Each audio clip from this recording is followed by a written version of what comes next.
Deep in the Colorado Rockies, where winter silence can swallow a man's scream, mountain man Jackson Ridge discovered something that would shatter 20 years of solitude: an abandoned wagon, a crying baby, and a note that would unravel secrets, buried deeper than any mine shaft. This is the story of how one man's simple act of mercy became the key to exposing a conspiracy that reached from the highest peaks to the wealthiest valleys below. Before we jump back in, tell us where you're tuning in from. And if this story touches you, make sure you're subscribed, because tomorrow I've saved something extra special for you. The morning mist clung to Granite Falls like smoke from a dying campfire. Jackson Ridge stepped from his cabin, boots crunching through frost that painted the pine needles silver. 20 years he had lived on this remote mountainside. 20 years since he had turned his back on civilization and chosen the company of elk and eagles over the lies of men. His weathered hands reached for the axe, leaning against the cabin wall. The woodpile needed replenishing before the next storm rolled through, and the scent in the air promised snow within 2 days. At 53, Jackson could read the mountain's moods better than any almanac. The peaks whispered their secrets. To those patient enough to listen, he had not always been a hermit. Once Jackson Ridge had worn a badge in the town of Silver Creek, serving as sheriff for 7 years. But that life belonged to a different man, one who still believed justice could be bought with good intentions rather than gold coins. The day he discovered the mayor's involvement in a land grab scheme that left 3 families homeless, Jackson had made his choice. He pinned his badge to the courthouse door and walked into the wilderness, carrying nothing but his rifle, his integrity, and a promise never to trust the word of civilized men again. The path down to his morning trapline wound through stands of aspen that shimmered like coins in the weak sunlight. Jackson moved with the careful deliberation of a man who understood that survival depended on noticing what did not belong. A broken branch here, disturbed pine needles there, the nervous chatter of a squirrel warning of something foreign in its territory. That was why he stopped when the wind carried a sound that had no place in his mountain sanctuary. It was faint, almost lost in the rustle of leaves, but unmistakable, the cry of a human infant. Jackson's hand instinctively moved to the rifle slung across his shoulder. In 20 years, no living soul had climbed this high without his knowledge. The trail leading to his homestead was unmarked, hidden behind deadfalls and rock slides he had carefully arranged to discourage visitors. Yet somehow, impossibly, a baby's wail echoed through the morning air. He followed the sound down a steep ravine where mountain laurel grew thick enough to hide a man. The crying grew stronger, more desperate, punctuated by the exhausted gasps of an infant pushed beyond its limits. Jackson's pace quickened despite his caution. Whatever had brought a child to this remote place, it meant trouble. But he could not ignore the sound of helpless suffering. The ravine opened into a small meadow he rarely visited, a bowl of grass surrounded by towering pines. There, tilted at an awkward angle with one wheel wedged against a boulder, sat an abandoned wagon. Its canvas cover was torn and stained, flapping weakly in the mountain breeze. One of the horses was gone entirely, leaving only tangled traces. In the dirt, the other lay motionless in the harness, its neck bent at an unnatural angle. The crying came from inside the wagon. Jackson approached slowly, every instinct screaming warnings he could not name. The scene was wrong in ways that made his skin crawl. Who traveled these forgotten trails with a baby? How had they managed to climb this high with a wagon meant for valley roads? And why was there no sign of the drivers? He peered over the wagon's tailgate, and his breath caught in his throat. Nestled among scattered blankets and overturned supplies lay an infant, perhaps 6 months old, red-faced and exhausted from crying. The child's clothes were soaked through, and his tiny fists waved frantically in the air. But it was not the baby that made Jackson's blood run cold. It was the silence. No frantic parents searching the area, no voices calling for help, no footprints leading away from the wreckage. Just the child, alone, surrounded by the kind of stillness that spoke of abandonment. Jackson climbed into the wagon bed, his movements careful and deliberate. The baby's cries intensified at the sight of his bearded face, but Jackson had learned patience in the wilderness. He spoke in low, soothing tones while he examined the scene around them. The wagon had been packed for a long journey. Barrels of flour and salt pork sat secured beneath rope nets. Wooden crates filled with household goods lined the sides. A woman's traveling dress hung from a hook, still swaying slightly in the breeze. Yet despite the evidence of careful preparation, something felt staged about the arrangement.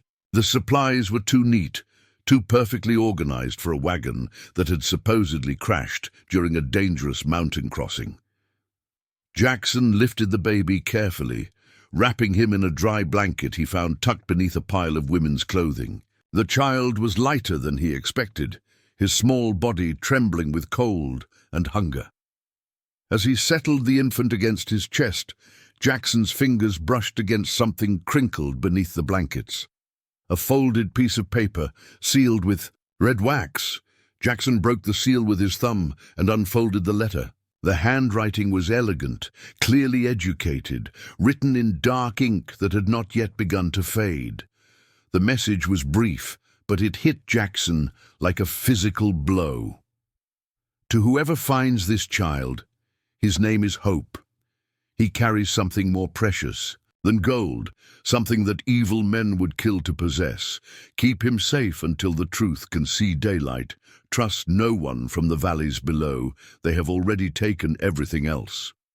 The letter was unsigned, but at the bottom, pressed into the wax seal, was the impression of a ring bearing the initials MC. Jackson read the message twice, his mind racing through possibilities, none of which brought him comfort.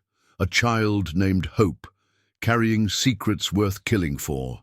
Evil men in the valleys below. The deliberate placement of the wagon in a location so remote that only chance had brought Jackson here at all. This was no accident. The baby whimpered against his chest, tiny fingers clutching at Jackson's wool shirt. Despite his suspicions about the circumstances, the child's need was immediate and undeniable. Jackson gathered the blankets and what provisions looked unspoiled, then lifted Hope from the wagon.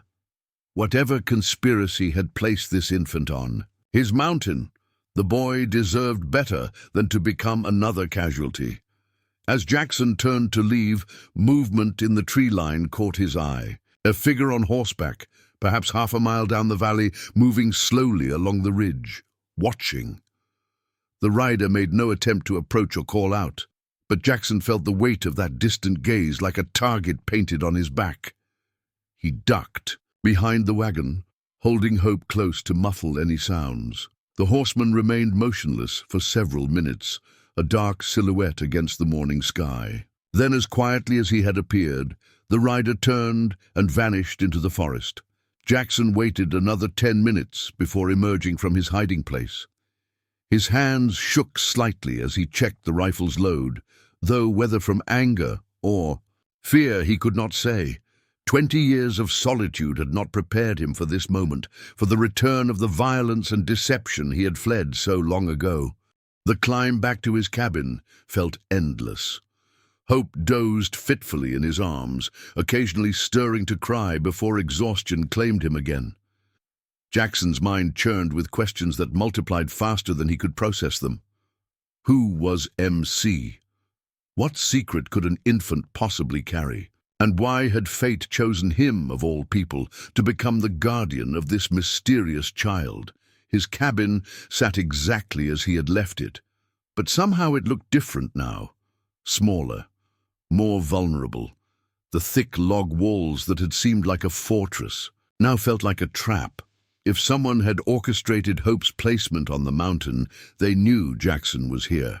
They might be watching him even now, waiting to see what he would do with their carefully laid gift.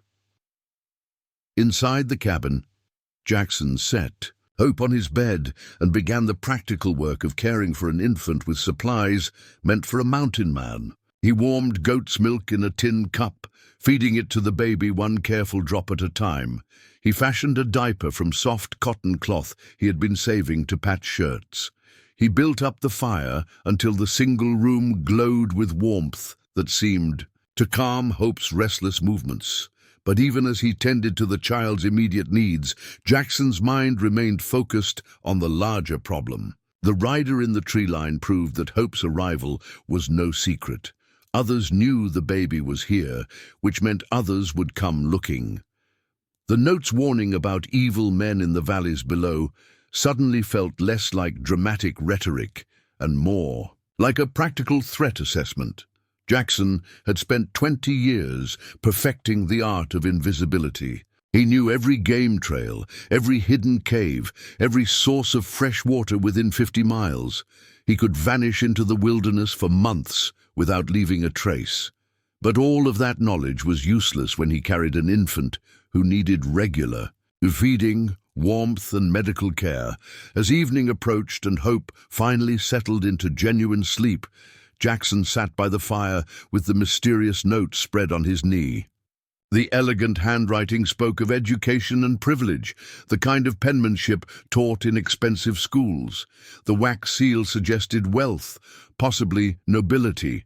Yet the message itself carried the desperate tone of someone fighting a losing battle against powerful enemies. He carries something more precious than gold. Jackson studied the sleeping infant, trying to imagine what secret a 6-month-old child could possibly possess. Birthright, evidence of a crime, knowledge of hidden treasure. The possibilities were endless and equally troubling. Outside, the wind picked up, rattling the cabin's shutters and sending sparks up the chimney. Jackson checked the rifle propped beside his chair, then moved to the window to scan the darkening forest.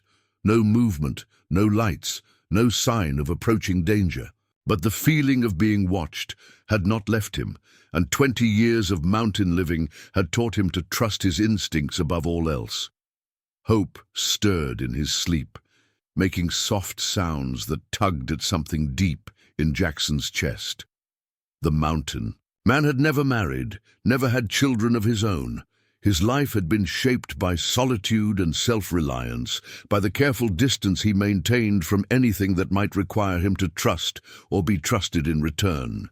Preparing and narrating this story took us a lot of time, so if you are enjoying it, subscribe to our channel. It means a lot to us. Now back to the story. The mountain that had been his sanctuary was about to become a battlefield, and Jackson had no choice but to fight for a child he barely knew, carrying secrets he could not fathom, against enemies whose faces remained hidden in the shadows of the valley below. Dawn broke gray and cold over the Colorado peaks, the promised snowfall having painted the world in pristine white during the night.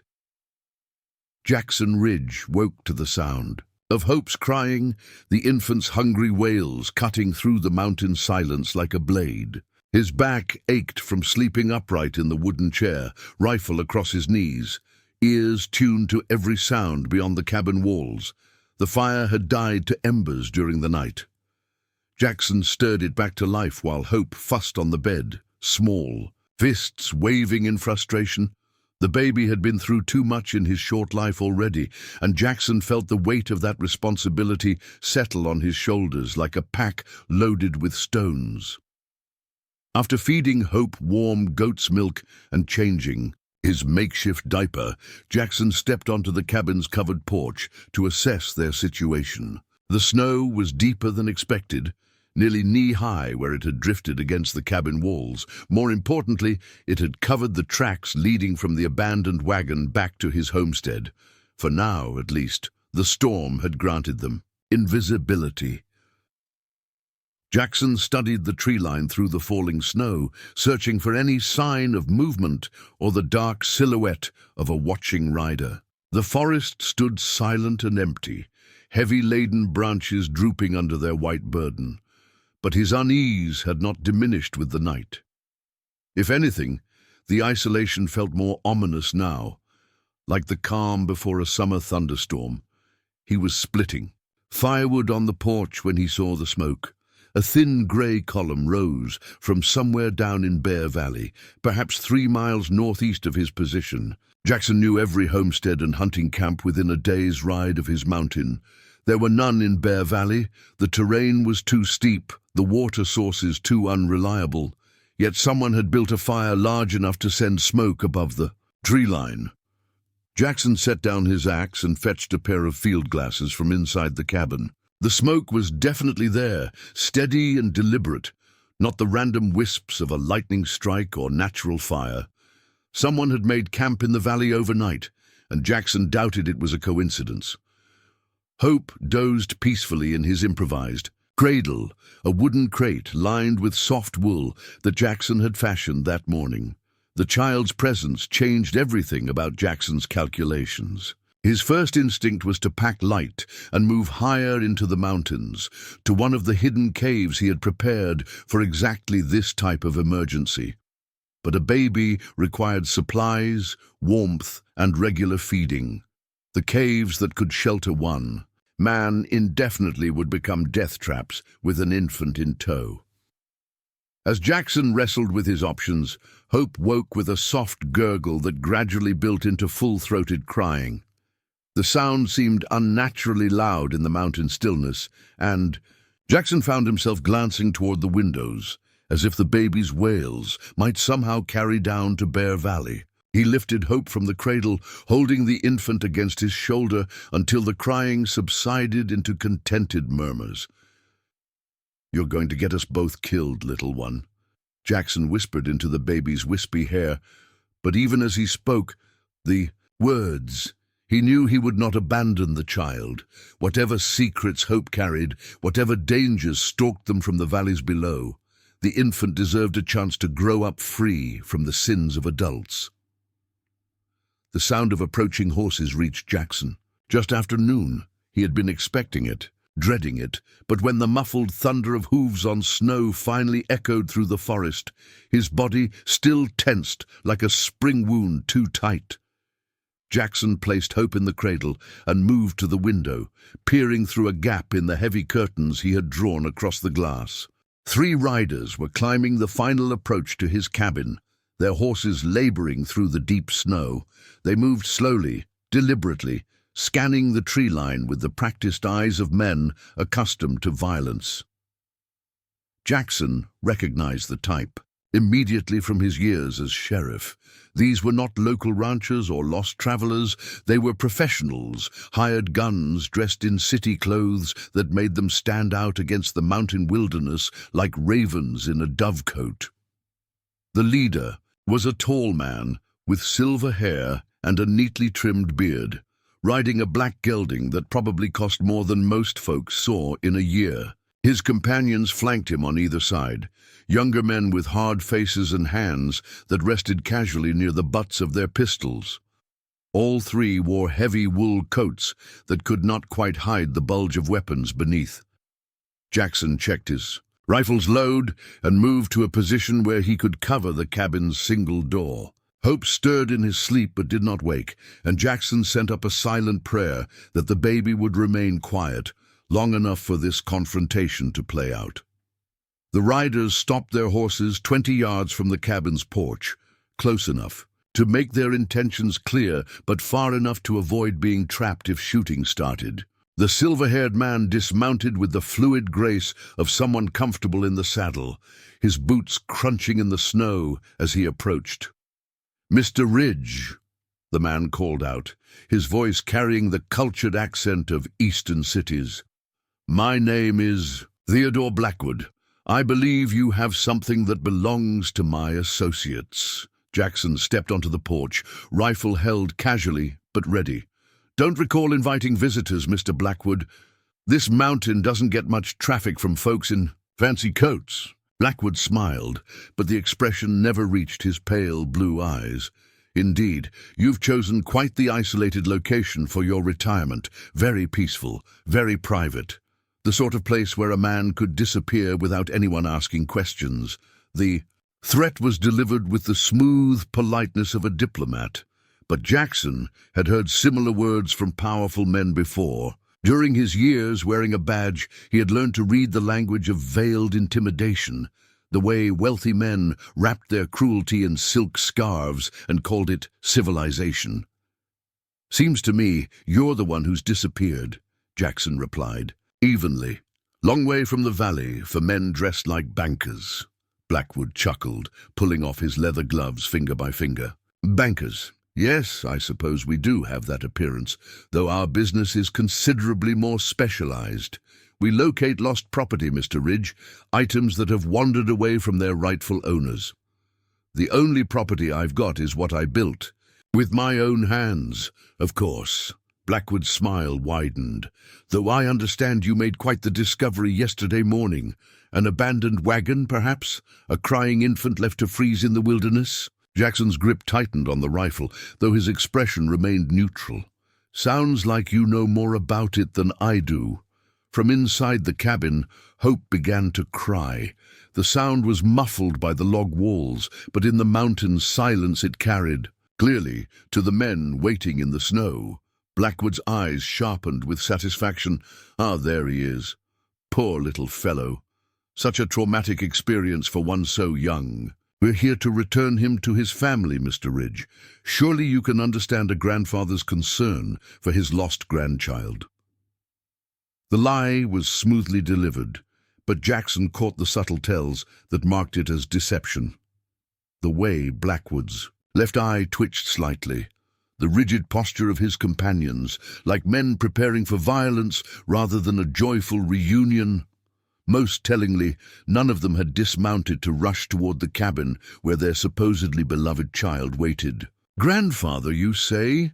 Jackson kept his voice conversational. "Funny thing about that baby. Found a note with him. Didn't mention anything about grandfathers. Did mention some evil men, though. Said they'd taken everything else already." Blackwood's smile faltered for just an instant before snapping back into place. "I'm afraid the child's mother was quite distressed when she wrote that note. Postpartum melancholia, the doctors called it. Tragic condition. She began imagining conspiracies, threats that didn't exist. We tried to help her, but she fled with the baby before we could arrange proper care. Where is she now? Dead. I'm afraid. Took her own life rather than face the shame of what she had done. The child is all that remains of my daughter's troubled legacy." Jackson studied Blackwood's face, memorizing every line and shadow. The man was lying with the practiced ease of someone accustomed to bending truth to his will.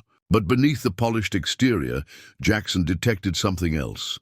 Desperation. Whatever secret Hope carried, these men needed the baby badly enough to risk climbing into the high country during a snowstorm.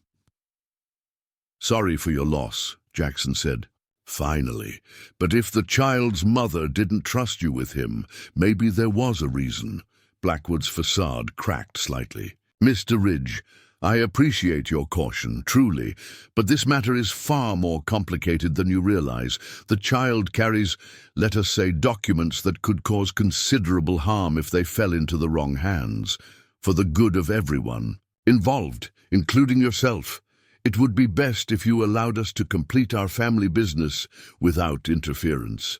Hope's crying intensified, and Jackson felt the pull to return to the cabin and comfort the infant.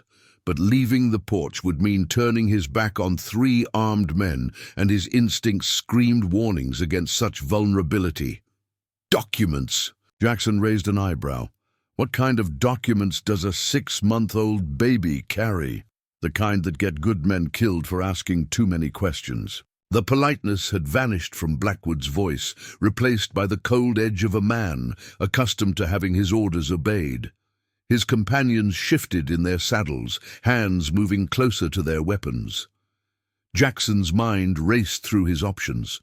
3 against 1 were poor odds under any circumstances, but with Hope to protect, direct confrontation could only end in disaster. Yet something about Blackwood's desperation suggested that simply handing over the baby would not guarantee their safety. Men who killed to protect secrets rarely left witnesses alive to tell new stories. "You know what I think," Jackson said, settling his weight on the balls of his feet. I think you're not this child's grandfather. I think you're exactly the kind of evil men that note warned about, and I think if I let you take that baby, he'll end up as dead as his mother." Blackwood sighed dramatically. "Mr. Ridge, you disappoint me. I had hoped we could resolve this matter as civilized gentlemen. My research suggested you were a reasonable man, someone who understood the value of cooperation over conflict." "Research? Oh, yes, we know quite a bit about former Sheriff Jackson Ridge. Your rather dramatic exit from law enforcement 7 years ago, the corruption charges you were prepared to file before you developed such a sudden love of solitude, your complete lack of family or friends who might come looking if you simply disappeared." The casual mention of his past sent ice water through Jackson's veins. These men had not stumbled upon Hope by accident. They had known exactly where to find the baby, which meant they had orchestrated the entire scenario from the beginning. "You set this up," Jackson said, pieces clicking together in his mind. "The wagon, the dead horse, placing the baby where I'd find him. This was all planned." Blackwood applauded slowly, the sound of his gloves mocking in the thin mountain air. "Very good, Mr. Ridge, though planned is perhaps too generous. We needed the child retrieved by someone with no connections to the valley below, someone who could be easily eliminated once his usefulness ended. Your hermit lifestyle made you the perfect candidate." From inside the cabin, Hope's cries took on the desperate edge of true hunger. Jackson's chest tightened with the need to care for the infant, but he forced himself to remain focused on the immediate threat. "What makes you think I'll just hand him over? Because the alternative is considerably less pleasant for both of you." Blackwood gestured to his companions. "My associates are former cavalrymen, Mr. Ridge. They understand mountain warfare, and they have no qualms about collateral damage. Your cabin, while charming, would not withstand a prolonged siege." Jackson's jaw clenched. "Maybe not, but I was sheriff for 7 years, and I learned a thing or two about dealing with men who think money makes them bulletproof." "Indeed. Though I wonder how your skills have fared during your years of isolation. Hunting deer and chopping firewood are quite different from facing trained killers, wouldn't you agree? The standoff stretched taut between them, 3 mounted men against 1 on foot, with an infant's life hanging in the balance." Jackson calculated angles and cover, mentally, mapping the terrain around his cabin and weighing his chances of reaching better defensive positions. The numbers were grim, no matter how he approached the problem. Then Hope's crying stopped. The sudden silence was more unnerving than the infant's wails had been. Jackson's protective instincts warred with tactical necessity, demanding he check on the baby, while his tactical training insisted he not take his eyes off the armed men in his yard. Blackwood noticed his distraction and smiled with genuine warmth for the first time. "Children are such a blessing, aren't they, Mr. Ridge? So innocent, so helpless, so very fragile when caught between adults with conflicting interests. If you hurt that baby, I'll put you in the ground." Such passion. I do admire a man who commits fully to his chosen cause, even when that cause is hopeless. Blackwood pulled his gloves back on with deliberate slowness. "You have until sunset to consider your position, Mr. Ridge. After that, my associates and I will be forced to resolve this matter through less civilized means." The 3 men turned their horses and rode back into the forest, but Jackson knew they would not go far. He watched until they disappeared among the snow-laden pines, then hurried back into the cabin, where Hope lay red-faced and exhausted from crying. Jackson lifted the baby, checking for signs of illness or injury. Hope seemed healthy enough, just hungry and frightened by the strange voices outside. As Jackson prepared another feeding of warm goat's milk, his mind churned through everything Blackwood had revealed. The encounter had confirmed his worst fears. These men had orchestrated Hope's placement on the mountain, using Jackson as an unwitting pawn in some larger game. They knew about his past, his isolation, his lack of connections to the outside world. Most chillingly, they spoke of the babies. Mother is already dead, killed for whatever secrets she had tried to protect. Jackson held Hope against his shoulder, feeling the infant's tiny heart beating against his chest. Whatever documents or evidence the child supposedly carried, it was worth killing for. That made Hope simultaneously the most valuable and most dangerous thing on the mountain. As the afternoon sun tracked across the sky toward the western peaks, Jackson began his preparations. He had until sunset, maybe less, before Blackwood's men returned with violence instead of threats. The cabin that had been his sanctuary for 20 years was about to become a battlefield, and Jackson had to decide whether he was willing to die for a baby he had known for less than 24 hours.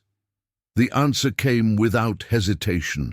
Hope deserved better than to become another casualty in the schemes of powerful men. Whatever the cost, Jackson would make his stand here on this mountain, fighting for an infant who carried secrets he might never understand. Outside, the snow continued to fall, muffling the world in deceptive peace while 3 killers waited in the forest for darkness to cover their final approach. The afternoon dragged towards sunset with the weight of impending violence. Jackson Ridge moved through his cabin with methodical precision, transforming 20 years of peaceful solitude into a fortress prepared for war. He dragged his heavy oak table against the door, its scarred surface now serving as the first barrier between Hope and the killers waiting in the forest. The windows received similar treatment. Thick wooden shutters barred from the inside and reinforced with whatever furniture Jackson could spare. Hope slept fitfully in his makeshift cradle, occasionally stirring with soft whimpers that tore at Jackson's heart. The baby had no understanding of the danger surrounding them, no comprehension that men were prepared to kill for whatever secrets he supposedly carried. Jackson envied that innocence, even as he fought to preserve it. While securing the cabin's defenses, Jackson's mind kept circling back to Blackwood's cryptic references to documents. What kind of papers could an infant possibly carry, and how had they been hidden so thoroughly that Jackson had found no trace of them during his care of the child? The answer came to him as he was checking Hope's diaper for the 3rd time that day. His fingers, grown practiced at the unfamiliar task, detected something that hadn't been there before. A slight stiffness in the fabric lining, barely noticeable unless you knew what to look for. Jackson carried Hope to the firelight and examined the diaper more carefully. Sewn into the inner lining with thread so fine it was nearly invisible was a small oilskin pouch, no larger than his palm. Jackson's hands trembled slightly as he worked the stitching free with the point of his knife, revealing contents that made his breath catch in his throat. Inside the pouch were 3 items that would shake the foundations of Colorado Territory if they ever saw daylight. The first was a marriage certificate, signed and witnessed, uniting Margaret Catherine Brennan to William Thornton Blackwood on June 15, 1882. The bride's signature was elegant and confident, matching the handwriting from the note Jackson had found with Hope. The second document was Hope's birth certificate, listing his full name as William Hope Blackwood, born March 3, 1883. The father's name was recorded as William Thornton Blackwood, with Margaret Catherine Blackwood listed as mother. But it was the 3rd document that made Jackson's blood run cold. A last will and testament dated just 2 months before Hope's birth, leaving the entire Blackwood mining fortune to my beloved son, William Hope Blackwood, to be held in trust until his 21st birthday. The will was signed by William Thornton Blackwood in the presence of 2 witnesses, their signatures notarized by a Denver attorney. Jackson sank into his chair, the papers spread before him like a map of murder and greed. The picture they painted was clear and damning. Margaret Brennan had married into one of Colorado's wealthiest families, bearing the heir to a mining empire worth millions. But something had gone wrong. The woman was dead, her husband apparently as well, and Theodore Blackwood was hunting the infant who stood between him and a fortune built on silver and blood. Hope stirred in his arms, tiny fingers wrapping around Jackson's thumb with surprising strength. The baby's eyes opened, focusing on Jackson's face with the serene trust that only the very young could manage. In that moment, Jackson understood the true weight of his responsibility. This wasn't just about protecting an abandoned infant. This was about preserving the rightful heir to one of the most powerful fortunes west of the Mississippi. A sound outside the cabin snapped Jackson back to immediate reality. Footsteps in the snow, moving with the careful deliberation of men trying not to be heard. He folded the documents quickly and slipped them into his shirt pocket, then placed Hope back in the cradle and took up his rifle. Through a gap in the shutters, Jackson could see shadows moving among the pine trees.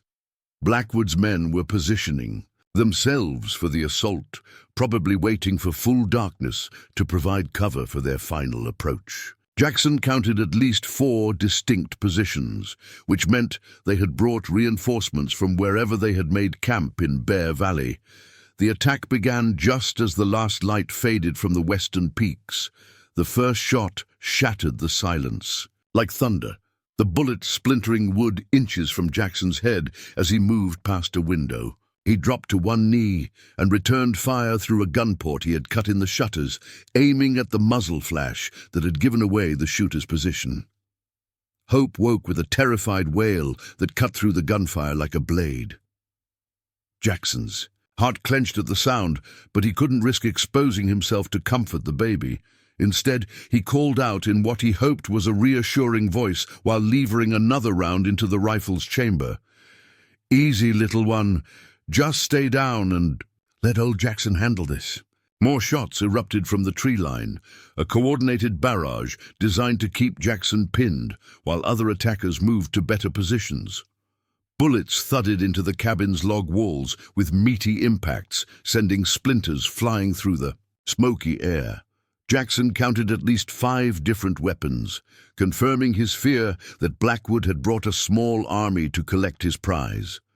Jackson moved from window to window, firing carefully aimed shots and trying to present multiple threats to confuse his attackers. His ammunition wasn't unlimited, and every cartridge had to count if he hoped to hold them off until dawn. The darkness that aided his enemies also provided some protection, making it harder for them to coordinate their assault or identify weak points in the cabin's defenses. A crash from the rear of the cabin announced a new phase in the attack. Someone was trying to break through the back wall, probably using an axe or sledgehammer to splinter the logs near the foundation. Jackson abandoned his position at the front window and moved to investigate, leaving Hope crying alone in the main room.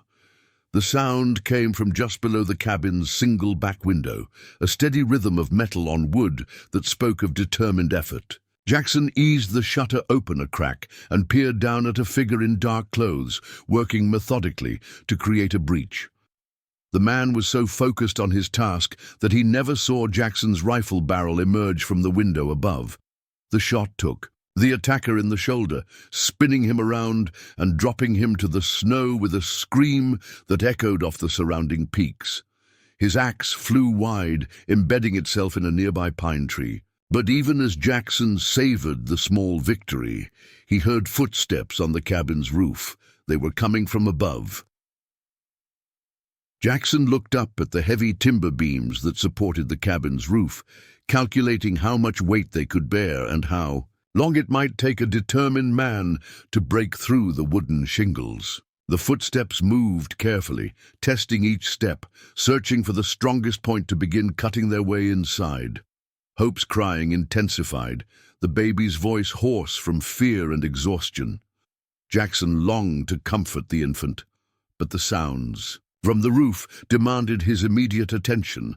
He positioned himself beneath the noise and raised the rifle, waiting for the first sign of breakthrough. It came as a shower of wood chips and dust, filtering down through gaps in the ceiling as someone began cutting through the roof with methodical precision. Jackson tracked the sound with his rifle barrel, but he couldn't shoot blindly upward. Without risking the bullet's path when it came back down, all he could do was wait and prepare to respond when the attacker showed himself. The breakthrough came near the cabin's center, a rough hole barely large enough for a man to squeeze through. A rope dropped through the opening, followed by a pair of boots as one of Blackwood's men began rappelling into the cabin. Jackson waited until the figure was halfway down, then put a bullet through his chest. The man's weight on the rope became dead weight, his body swinging like a gruesome pendulum while blood dripped to the cabin floor. But his sacrifice had served its purpose. While Jackson was focused on the roof, another attacker had circled to the front door. The oak table that Jackson had positioned as a barricade exploded inward as someone outside applied a sledgehammer to the door's hinges. Wood cracked and metal screamed, and Jackson realized his improvised fortress was falling apart around him. Hope's cradle sat directly in the line of fire from the compromised doorway. Jackson abandoned his defensive position and scooped up the baby, holding the infant against his chest while he retreated to the cabin's far corner. Hope's tiny body trembled with each gunshot, but his crying had stopped, replaced by the shallow breathing of shock. "Theodore Blackwood," Jackson called out, his voice carrying over the sounds of destruction. "I know what you're after, and I know why you killed the boy's parents." The hammering at the door paused. From somewhere in the darkness outside, Blackwood's cultured voice replied with amusement. "Do you indeed, Mr. Ridge? And what conclusion has your mountain wisdom reached? William Thornton Blackwood was your son. He married Margaret Brennan and left everything to his baby boy. You killed them both to steal the inheritance, but you need the child to make it legal." A long silence followed, broken only by Hope's labored breathing and the crackle of flames from Jackson's disturbed fireplace. When Blackwood spoke again, his voice carried a note of genuine respect. "Very perceptive, Mr. Ridge, though you underestimate the complexity of the situation. My son was indeed foolish enough to marry beneath his station, but his death was, let us say, more accidental than you suppose." Jackson shifted his position, trying to keep the baby shielded while maintaining sightlines to the compromised door and roof opening. Accidental how? Did he accidentally drink poison? Accidentally fall off a cliff? He accidentally discovered that his bride was not quite the innocent maiden she claimed to be. Margaret had a most interesting past, involving certain mining claims that legally belonged to our family. When William learned the truth about his wife's motivations, they had quite the heated discussion. Tragically, William's heart was not strong enough to withstand the revelation. The casual mention of his son's death sent ice through Jackson's veins. This man spoke of murder with the same tone most people used to discuss the weather, and Margaret fled into the wilderness with documents that could have caused considerable legal complications. We searched for her for months, but she proved remarkably resourceful for someone of her background. It wasn't until recently that we learned she had died in childbirth, leaving behind only the child and certain problematic paperwork. Jackson felt the oilskin pouch crinkle against his chest, where he had hidden it beneath his shirt. "So you set up the whole Wagon scene to get me to find the baby for you?" "Indeed. We needed someone with no connections to recover the child, someone who could disappear quietly once his usefulness ended. Your hermit lifestyle made you perfect for the role." More footsteps approached the cabin, and Jackson realized the conversation had been a distraction while Blackwood positioned his remaining men for a final assault. Through the gaps in his barricaded windows, he could see at least 3 more figures moving through the snow. "Here's what's going to happen, Mr. Ridge," Blackwood continued, his voice closer now, probably just outside the damaged door. "You're going to hand over my grandson, along with whatever documents Margaret hid with him. In return, I'll ensure your death is quick and relatively painless." Jackson tightened his grip on Hope, feeling the baby's tiny heartbeat against his chest. "And if I refuse?" "Then you'll watch the child die slowly, while my men take turns demonstrating their creativity with sharp objects. The choice is entirely yours." The threat hung in the cold mountain air like smoke from a funeral pyre. Jackson looked down at Hope's trusting face, seeing not just an infant, but the last hope for justice against men who believed wealth placed them above the law. The documents hidden against his chest could expose decades of corruption and murder. But only if Hope lived long enough to claim his birthright. "I've got a counteroffer," Jackson called out. "How about you and your men ride back down to whatever hole you crawled out of, and I don't put bullets in all of you?" Blackwood's laughter was genuinely amused. "My dear Mr. Ridge, you are outnumbered, outgunned, and trapped in a building that's falling down around you. What possible leverage do you imagine you possess?" Jackson smiled grimly and pulled the oilskin pouch from his shirt, holding it up where the flickering firelight would make it visible through the gaps in his defenses. "I've got what you really came for, Blackwood. The marriage certificate, the birth certificate, your son's will leaving everything to Hope, all the legal proof that this baby owns everything you've been stealing." The silence that followed was different from before, charged with a tension that made the mountain air feel thick as molasses. Jackson could almost hear Blackwood's mind working, calculating new angles and revised strategies. "You're bluffing," Blackwood said finally, but his voice had lost its confident edge. "Margaret sewed them into the baby's clothes. Took me a while to find them, but your daughter-in-law was cleverer than you gave her credit for." Jackson held the pouch higher, making sure it caught the light.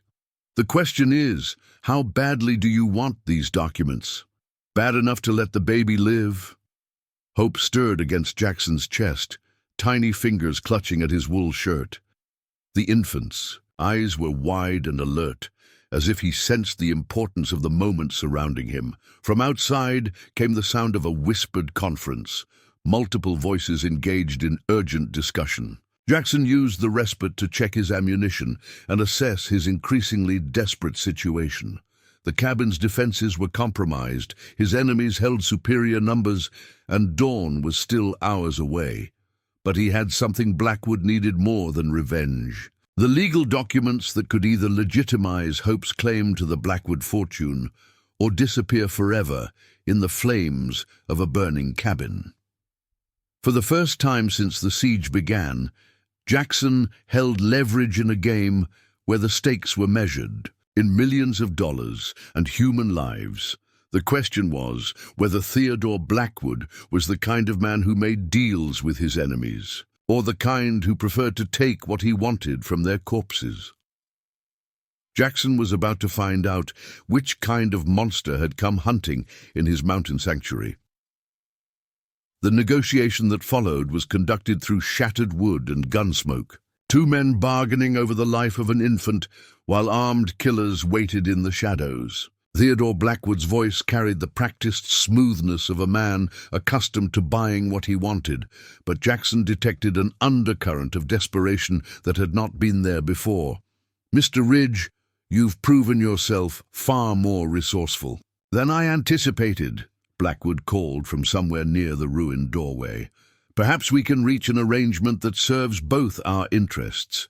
Jackson kept the oilskin pouch visible while cradling Hope against his chest with his free arm. The baby had finally stopped crying, but his small body remained tense with exhaustion and fear. "I'm listening. The documents you've discovered are indeed valuable, but they're worthless without the child to authenticate them. Similarly, the boy has no legal standing without proper documentation. We need each other, Mr. Ridge. What are you proposing?" A pause, filled with whispered conferences between Blackwood and his men. When the older man spoke again, his tone had shifted to something approaching respectful negotiation. I propose a partnership. You keep the child safe. I handle the legal complexities of claiming his inheritance. We split the proceeds equally. Jackson almost laughed at the audacity of the offer. Split the proceeds? You mean after you've stolen everything for 30 years, you want to give me half of what was never yours to begin with? The alternative is that all three of us die on this mountain tonight, and the Blackwood fortune passes to distant relatives who never knew William existed. Is that truly the justice you're seeking? Hope stirred in Jackson's arms, tiny fingers grasping at the mountain man's beard. The infant's dark eyes seemed to study Jackson's face with unusual intensity, as if somehow understanding the weight of the decisions being made on his behalf. The boy gets everything that's legally his, Jackson replied firmly. Your son's will is clear on that point. You get nothing but the knowledge that you won't hang for murdering your own family. Blackwood's laugh was sharp and bitter. My dear Mr. Ridge, you seem to think we're operating within the bounds of conventional law. The Blackwood name carries considerable influence in Colorado territory. Sheriffs, judges, territorial governors, they all owe their positions to my family's generous support. Do you honestly believe that your mountain hermit's testimony could stand against such resources? The casual corruption in Blackwood's words reminded Jackson of why he had abandoned his badge 7 years earlier. The same wealthy families, the same bought officials, the same justice that could be purchased like any other commodity. Maybe not, Jackson admitted, but these documents tell their own story. Marriage certificates don't lie, and wills witnessed by Denver attorneys carry weight even if your money can't be erased. Documents can be destroyed, Mr. Ridge. Attorneys can be discredited or persuaded to reconsider their testimony. You're holding paper, not power. Jackson felt the truth of those words like a physical blow. Even if he managed to escape this mountain with hope and the evidence, what court would hear their case? What judge would rule against the Blackwood fortune? Margaret Brennan had tried to protect her son through legal channels, and she was dead for her efforts. But as Jackson looked down at Hope's trusting face, he realized that justice wasn't just about courts and legal documents. Sometimes it was about one man standing between an innocent child and the monsters who would devour him. Then I guess we're at an impasse, Jackson said finally, because I'm not handing over this baby to be murdered for your convenience. The response came not in words, but in action. A rifle cracked from the tree line, and the bullet shattered what remained of the front window's frame, sending splinters flying across the cabin's interior. Jackson dove behind his overturned table, clutching Hope protectively, while more shots erupted from multiple positions. The brief negotiation had been a ruse, Jackson realized. While Blackwood kept him talking, his men had been repositioning for a coordinated assault. Now they poured gunfire into the cabin from 4 different angles, turning the log walls into a deadly maze of flying lead and wooden fragments. Jackson crawled toward the fireplace, seeking better cover while trying to shield Hope from the chaos. The baby had begun crying again, his wails barely audible over the thunder of gunshots. Jackson's heart broke at the sound, but he couldn't risk standing to comfort the infant properly. A new sound joined the gunfire, the crackle of flames. One of the attackers had thrown a burning brand through the shattered roof opening, and it had landed among the scattered papers and clothing near Jackson's bed. Fire spread quickly through the dry materials, filling the cabin with smoke that stung Jackson's eyes and throat. "Surrender the child, Mr. Ridge." Blackwood's voice carried clearly over the mayhem. "The building is lost. Save the boy while you still can." Jackson looked around his burning cabin, the home that had sheltered him for 20 years, now becoming his tomb. The fire was spreading faster than he had anticipated, feeding on decades of accumulated possessions and the dry timber of the walls themselves. Soon the smoke would make breathing impossible, and the flames would consume everything he had built in his mountain sanctuary. But as he studied the advancing fire, Jackson noticed something that gave him hope. The flames were following a predictable path, moving from the bed toward the kitchen area where he kept his stores of lamp oil and cooking fuel. If he could reach the cabin's back wall before the fire cut off that route, there might be a way out. Jackson gathered Hope closer and began crawling toward the rear of the cabin, staying low to avoid both gunfire and the thickening smoke. The baby's crying had stopped again, replaced by shallow, rapid breathing that worried Jackson more than the loudest wails. Hope needed fresh air and medical attention, neither of which could be found in the burning ruins of their shelter. The back wall of the cabin offered a small window that Jackson had rarely used, preferring the larger openings that faced the morning sun. But the window was positioned low, barely 3 feet from the floor, and it opened onto a steep slope that would provide immediate cover from the attackers surrounding the front of the building. Jackson reached the window just as the fire reached his ammunition stores.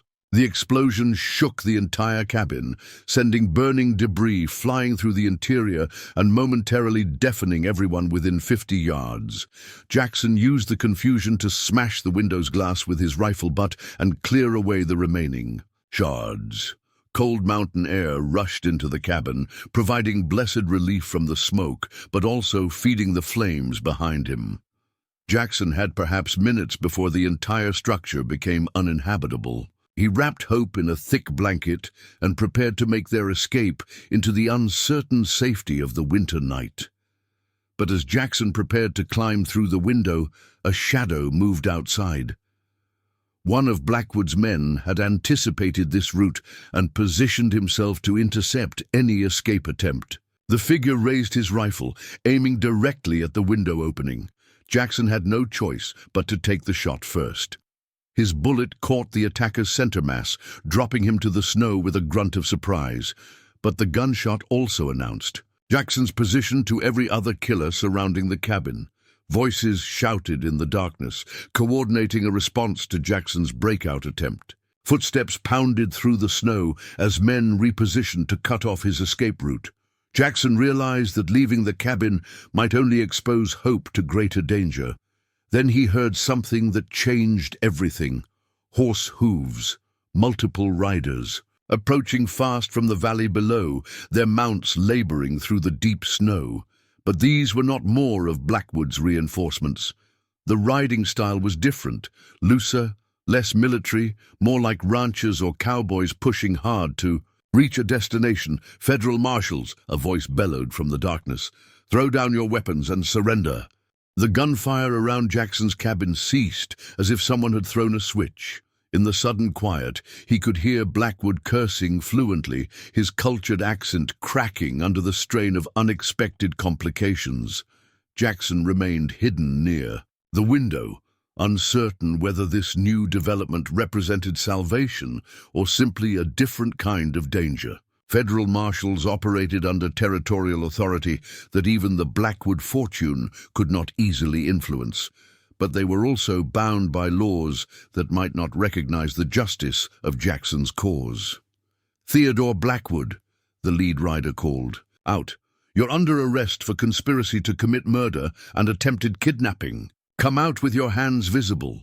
Jackson felt a surge of hope that he hardly dared trust. Someone had brought the law to his mountain, but who? And how had they known to come here at precisely the right moment? The answer came in a voice that made Jackson's blood run cold with recognition. "Uncle Theodore, I think it's time we discussed your recent business ventures." The speaker was a woman, her voice clear and confident despite the chaos surrounding them, but it was not just any woman. Jackson recognized the tone, the speech patterns, the underlying steel that had been evident even in the desperate note. Found with Hope, it was Margaret Brennan, Margaret Blackwood, Hope's mother who was supposed to be dead. She was alive, and she had brought the law to collect her son. Jackson's mind reeled at the implications. If Margaret was alive, then everything Blackwood had told him was a lie. The woman had not died in childbirth or taken her own life in despair. She had survived, escaped, and spent months planning this moment of reckoning. But if Margaret was alive, then why had she abandoned Hope to be found by a stranger? What game was being played on this mountain, and how many of the players were hiding their true identities? Through the broken window, Jackson could see figures moving in the firelight cast by his burning cabin. Federal marshals in long coats, their badges glinting in the flickering orange glow.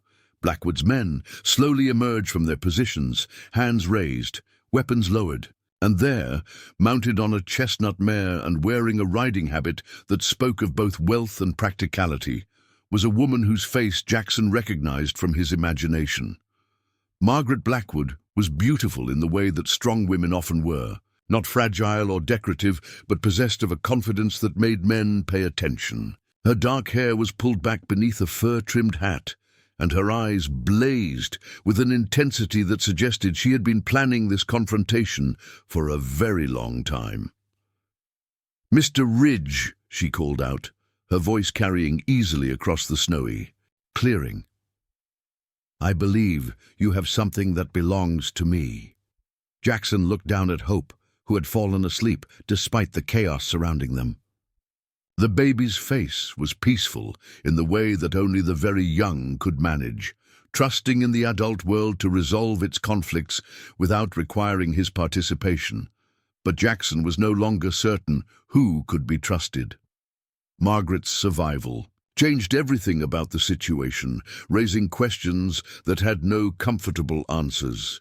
If she was alive, why had she allowed her son to be placed in danger? If she had federal marshals at her disposal, why had she not acted sooner to protect Hope? Most troubling of all, if Margaret Blackwood was not the victim Jackson had assumed her to be, then what role was he actually playing in this deadly family drama? The burning cabin crackled and groaned behind him, 20 years of solitude and peace reduced to ash and memory. Ahead lay the uncertain promise of justice, delivered by people whose motives remained hidden behind badges and family names. Jackson Ridge had spent 7 years on this mountain trying to escape the corruption and violence of the civilized world. Now it had followed him home, bringing with it secrets that could destroy everyone involved, and an infant whose very existence had become the catalyst for war between people who measured justice in gold and blood. The only thing Jackson knew for certain was that Hope deserved better than to become another casualty in the schemes of adults who had forgotten what innocence meant. Whatever came next, Jackson would ensure that the baby survived, to claim not just his inheritance, but his right to a life free from the sins that had stained his family name. Jackson Ridge emerged from his burning cabin with Hope clutched against his chest, stepping into a scene that defied every assumption he had made about the people hunting them. Federal marshals formed a loose perimeter around the clearing, their rifles trained on Theodore Blackwood's men, who stood with hands raised in reluctant surrender. The orange glow of the dying fire cast strange shadows across faces that seemed to shift between ally and enemy with each flicker of flame. Margaret Blackwood sat her horse with the poise of someone accustomed to command, but her eyes never left the bundle in Jackson's arms. Even from 30 yards away, he could see the hunger in her gaze, a maternal desperation that had been denied too long. Yet something about her composure troubled him. This was not the broken woman who had fled into the wilderness to protect her child. This was someone who had been planning, preparing, and positioning pieces on a chessboard that stretched across the entire Colorado territory. "Marshal Crenshaw," Margaret called to the lead federal officer, her voice carrying the authority of someone accustomed to being obeyed. "Please ensure Mr. Ridge's safety while I collect my son." The marshal, a weathered man with silver hair and the bearing of an old soldier, nodded respectfully. "Yes, ma'am. Though I have to say this whole situation is more complex than your telegram suggested." Jackson stepped forward carefully, his rifle still ready despite the apparent resolution of immediate danger. "Mrs. Blackwood, I presume? Your husband's father told me you were dead, Margaret's laugh was sharp as mountain air. "Theodore has always been creative with the truth, Mr. Ridge, though I suspect by now you've learned not to trust anything that comes from his mouth." "I learned not to trust anyone with the Blackwood name," Jackson replied evenly, "present company included." The words hung in the cold air like gun smoke. Around the clearing, tensions shifted as Jackson's challenge registered with everyone present. Theodore Blackwood, now disarmed and under guard, watched the exchange with calculating eyes that suggested he was far from defeated despite his apparent capture. Margaret dismounted her horse with fluid grace, but Jackson noticed she kept one, and near the pistol holstered at her hip. "Mr. Ridge, I understand your caution, truly, but surely you can see that Hope belongs with his mother?" "His mother abandoned him in a wagon to freeze to death," Jackson said bluntly. "His mother sewed legal documents into his clothes and left him for a stranger to find. That doesn't sound like maternal love to me." The accusation struck Margaret like a physical blow, and for a moment her carefully composed facade cracked to reveal something raw and desperate beneath. "You think I wanted to leave him? You think any mother would choose to abandon her child unless every other option had been exhausted?" "I don't know what to think," Jackson admitted. "Your father-in-law spun one story, you're telling another, and meanwhile this baby nearly died because nobody could agree on who was supposed to protect him." Marshal Crenshaw stepped forward, his hand resting on his weapon. "Perhaps we should continue this discussion somewhere warmer, folks. That cabin's fire won't last much longer, and we've got wounded men who need attention." Jackson looked around the clearing and realized the marshal was right. 2 of Blackwood's men were down, one from the shot Jackson had taken during the roof assault, another from the gunfight at the back window. The smell of smoke and blood was heavy in the air, and Hope was beginning to stir restlessly against the cold. "Where exactly do you propose we go?" Jackson asked. "This is my mountain, Marshal, and I don't recall inviting any of you here." "Actually, Mr. Ridge," Margaret said, pulling a folded document from her coat, "this mountain legally belongs to the Blackwood Mining Trust, has for the past 15 years. You've been living on my son's property without permission." Jackson felt the ground shift beneath his feet, though he kept his expression neutral. "That's impossible. I've been here for 20 years, and this land was unsurveyed in the public domain when I built my cabin. Survey crews work for whoever pays them," Theodore Blackwood called out from where he stood under guard, "and we've been very generous with our payments over the years." The pieces began falling into place in Jackson's mind, creating a picture that made him sick with realization. His 20 years of solitude hadn't been the result of choosing remote, unwanted land. He had been living on property that powerful. Men had claimed through fraud and corruption, staying alive only because his presence had been useful to someone's larger plans. "You've been watching me," Jackson said to Margaret. "All these years, you've known I was here." Margaret nodded slowly. "My husband mentioned you once. The former sheriff who had disappeared into the mountains rather than be bought or killed. William thought you might be useful someday, a man with integrity living where corrupt officials couldn't easily reach. So when you needed someone to care for Hope, you knew exactly where to find a patsy." "I knew where to find someone who would protect an innocent child, regardless of the personal cost," Margaret corrected. "And I was right." Hope began to cry, his small voice cutting through the adult conversation with the insistent demands of hunger and cold. Jackson looked down at the baby, seeing again the trusting dark eyes that had no understanding of the complex web of lies and half-truths surrounding his existence. "The baby needs warmth and food," Jackson said finally. "Whatever games you're all playing, Hope shouldn't suffer for them." Marshal Crenshaw gestured toward the tree line.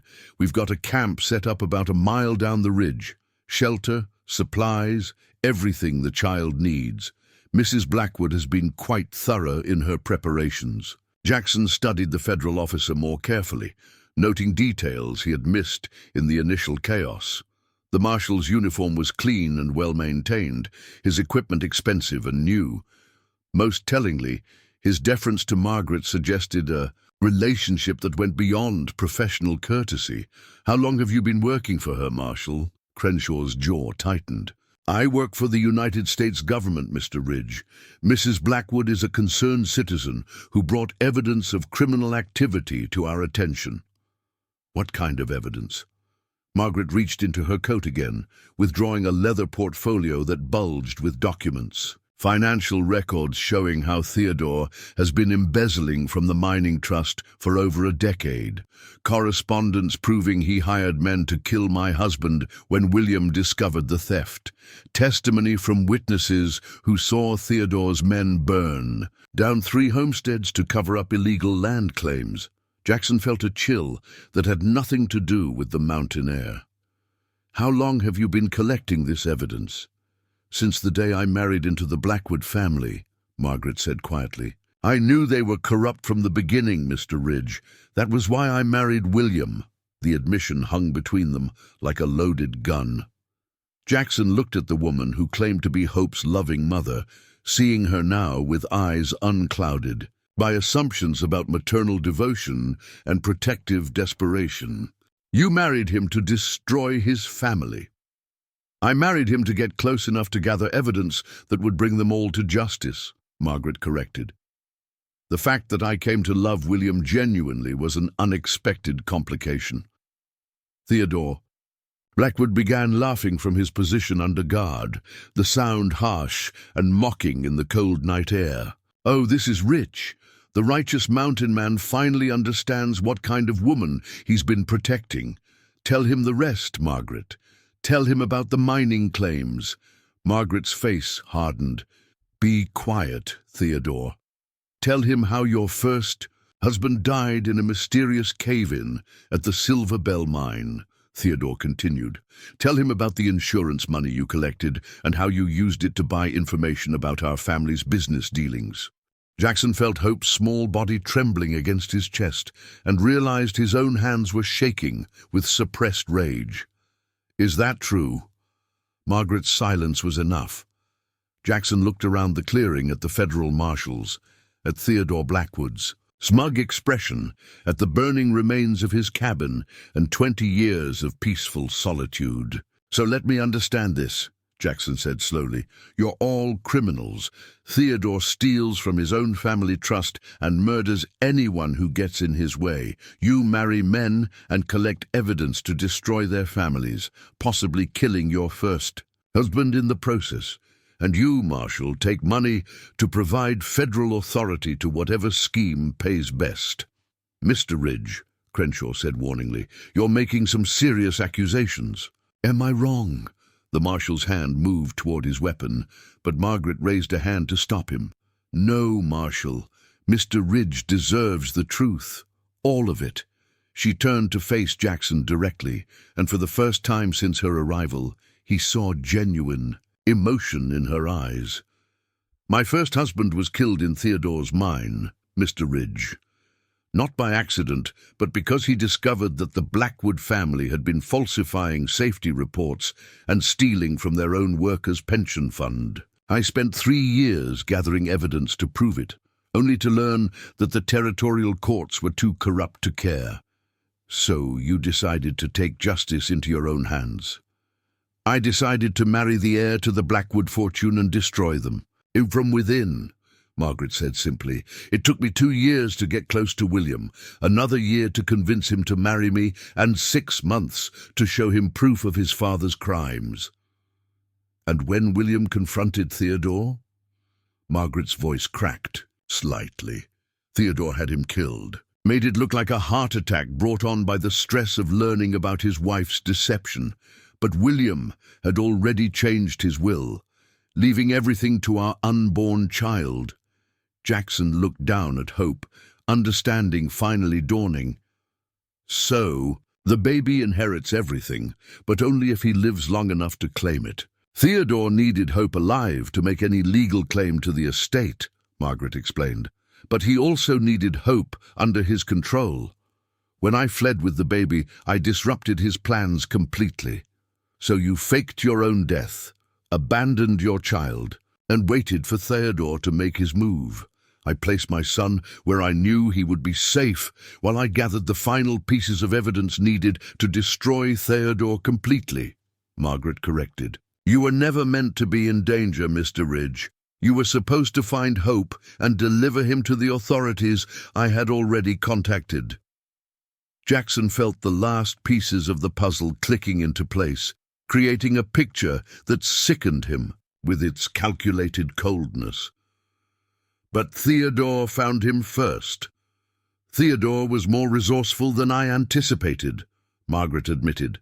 When he discovered Hope's location, I had to accelerate my timeline considerably, which is why you're here now with federal marshals and a portfolio full of evidence.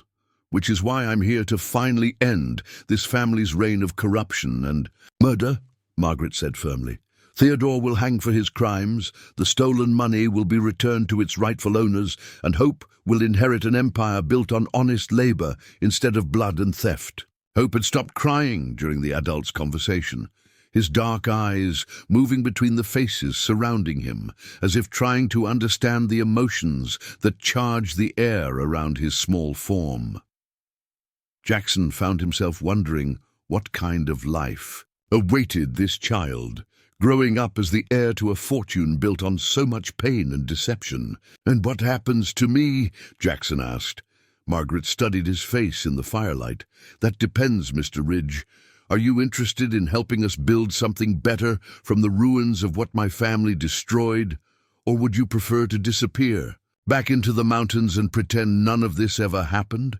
Jackson looked around the clearing one more time, taking in the burning cabin that had been his home, the federal marshals with their questionable loyalties, the woman who claimed to love the child she had abandoned to achieve her own version of justice. Then he looked down at Hope, seeing in the baby's trusting gaze the only innocent thing in this entire bloody mess. I reckon, Jackson said slowly. That depends on whether you're planning to be a mother to this boy, or just another person using him to settle old scores. The question hung between them like a challenge, and Jackson waited to see which version of Margaret Blackwood would answer. Margaret Blackwood's answer came not in words, but in the way her shoulders sagged, as if the weight of her schemes had finally become too heavy to bear. She looked at Hope cradled in Jackson's arms, and for the first time since her dramatic arrival, the calculating mask slipped completely away. I don't know, she whispered, the admission barely audible above the crackling of Jackson's dying cabin. I've spent so many years planning Theodore's destruction that I've forgotten how to simply be Hope's mother. The honesty of her confession silenced everyone in the clearing. Even Theodore stopped his smirking, perhaps recognizing something in his daughter-in-law's voice that he had never heard before. Marshal Crenshaw shifted uncomfortably, his hand moving away from his weapon as the tension in the air transformed from potential violence into something more fragile and uncertain. Jackson studied Margaret's face in the firelight, reading exhaustion and doubt where before he had seen only determination and cold purpose. When was the last time you held him? The night I placed him in that wagon, Margaret said, her voice breaking. He was crying, and I sang him to sleep before I left him there. I told myself it was only temporary, that I would come back for him as soon as Theodore was in custody. But you didn't come back. You let him cry alone in the wilderness while you played your political games. Margaret flinched as if Jackson had struck her. I was gathering the evidence needed to give him a future free from his grandfather's crimes. Everything I did was for Hope. Everything you did was for your own need for revenge, Jackson corrected harshly. Don't dress it up as maternal sacrifice. You abandoned your baby to settle scores with your dead husband's family. Tears began streaming down Margaret's face, cutting clean tracks through the grime and exhaustion that marked her features. You're right. God help me, you're absolutely right. I became so focused on destroying Theodore that I lost sight of what really mattered, Hope stirred in Jackson's arms, making the small sounds that indicated he would soon be hungry again. The baby's needs were immediate and uncomplicated, a sharp contrast to the web of adult motivations and betrayals surrounding him. Jackson felt the infant's tiny fingers grasp at his coat, seeking warmth and security in a world that had offered him precious little of either. "The question now," Jackson said slowly, "is what happens next. You've got your evidence. You're federal. Marshals and your chance at justice. But what about Hope? What kind of life are you planning for him?" Margaret wiped her eyes with the back of her hand, struggling to compose herself. "He'll inherit everything, of course. The mining operations, the land holdings, the investments, all of it cleaned of Theodore's corruption and managed by trustees who actually care about honest business practices. Trustees like you." "Trustees like the federal government," Marshal Crenshaw interjected. "Mrs. Blackwood has agreed to place the entire Blackwood Trust under federal oversight until the boy reaches his majority. All profits will go into a managed account with generous provisions for his care and education." Jackson felt a chill that had nothing to do with the mountain air. Federal oversight, meaning bureaucrats in Washington will decide how to raise this child and manage his inheritance. Meaning Hope will grow up free from the kind of corruption that killed his father, Margaret said defensively. "He'll have tutors, proper schooling, everything a young man of his station requires. Everything except a mother who knows him well. Enough to sing him to sleep when he's frightened." The accusation hung between them like a blade. Margaret looked at Hope with naked longing, her hands reaching out involuntarily before she caught herself and pulled back. "I can learn," she said quietly. "I can be the mother he needs." "Can you? Or will you be too busy testifying at trials and managing the political aftermath of destroying one of Colorado's most powerful families?" Theodore Blackwood chose that moment to laugh, the sound harsh and grating in the cold air. "Oh, this is perfect. The righteous crusader finally realizes she might actually have to care for the weapon she forged. Tell me, Margaret, when you were planning my downfall, did you ever consider what it would cost your son to grow up as the heir to a fortune built on his mother's vendetta?" "Shut up, Theodore," Margaret snapped, but there was less fire in her voice than before. "The boy will never know if people care about him or his money," Theodore continued relentlessly. "He'll spend his life wondering if his mother loved him or simply used him as a tool for revenge. Every friend will be suspect, every romantic interest potentially mercenary. You've given him wealth, Margaret, but you've also given him a lifetime of isolation and mistrust." Jackson felt Hope's small body tense against his chest, as if the baby could somehow sense the toxic emotions swirling around him. The infant's eyes were wide and alert, moving between the adults with an intelligence that seemed beyond his months. "Maybe," Jackson said slowly, "the question isn't what kind of life Hope will have as the Blackwood heir. Maybe the question is whether he needs to be the Blackwood heir at all." Margaret's eyes snapped to his face. "What do you mean?" "I mean, maybe this baby would be better off if the world continued to think he died with his mother. Maybe Hope deserves a chance to grow up as just another child without the weight of a blood-soaked fortune on his shoulders." The suggestion struck the clearing like a thunderbolt. Marshal Crenshaw stepped forward, his hand moving back toward his weapon. "Mr. Ridge, that baby is the key witness in a federal investigation. He can't just disappear." "Why not? You've got your evidence." "Against Theodore. Margaret's portfolio of documents should be enough to convict him and dissolve the mining trust. Hope's existence doesn't change the crimes that were committed. His existence validates the inheritance claims," Margaret protested.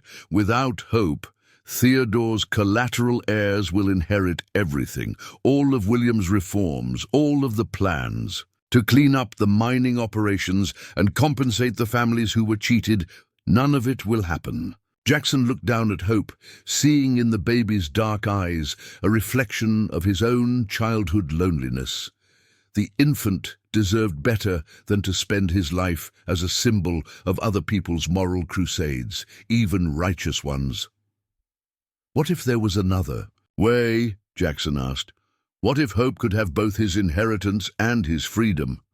What are you proposing? Jackson's mind was working rapidly, pieces of a desperate plan falling into place. Margaret, you've been collecting evidence for years. You know every detail of Theodore's crimes, every connection to corrupt officials, every illegal transaction. That knowledge makes you valuable to the federal government. I'm already cooperating fully with the marshals, Margaret said uncertainly. Cooperating? Yes, but not leading the investigation. What if you were to take a more active role in rooting out corruption throughout the territory? What if Hope's inheritance was used to fund honest law enforcement, clean elections, and fair mining practices? Marshal Crenshaw's eyes sharpened. With interest. You're suggesting Mrs. Blackwood become some kind of federal agent? I'm suggesting she become what she's already proven herself to be, someone who can infiltrate corrupt organizations and gather evidence that courts will accept. The territory is full of families like the Blackwoods, men who think wealth puts them above the law. Who better to investigate them than someone who's already proven she can destroy them from within? Margaret stared at Jackson as if seeing him clearly for the first time. And Hope? Hope grows up with a mother who's fighting to make the world better for children like him, not hiding in federal facilities or boarding schools, but traveling with you, learning firsthand what justice actually costs. Jackson paused, studying her face.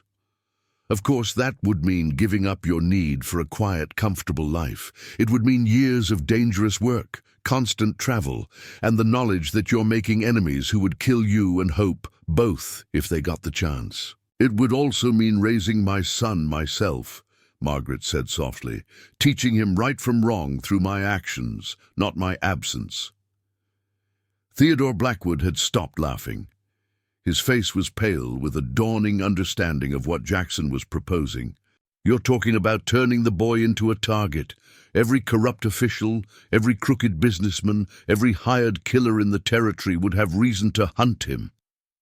As opposed to the quiet, safe life he's had so far? Jackson asked sarcastically. Face it, Theodore, Hope was born into this war the moment you decided to steal his inheritance. At least this way, he gets to fight back. Hope began to fuss again, his small voice cutting through the adult conversation with demands that could not be postponed or negotiated.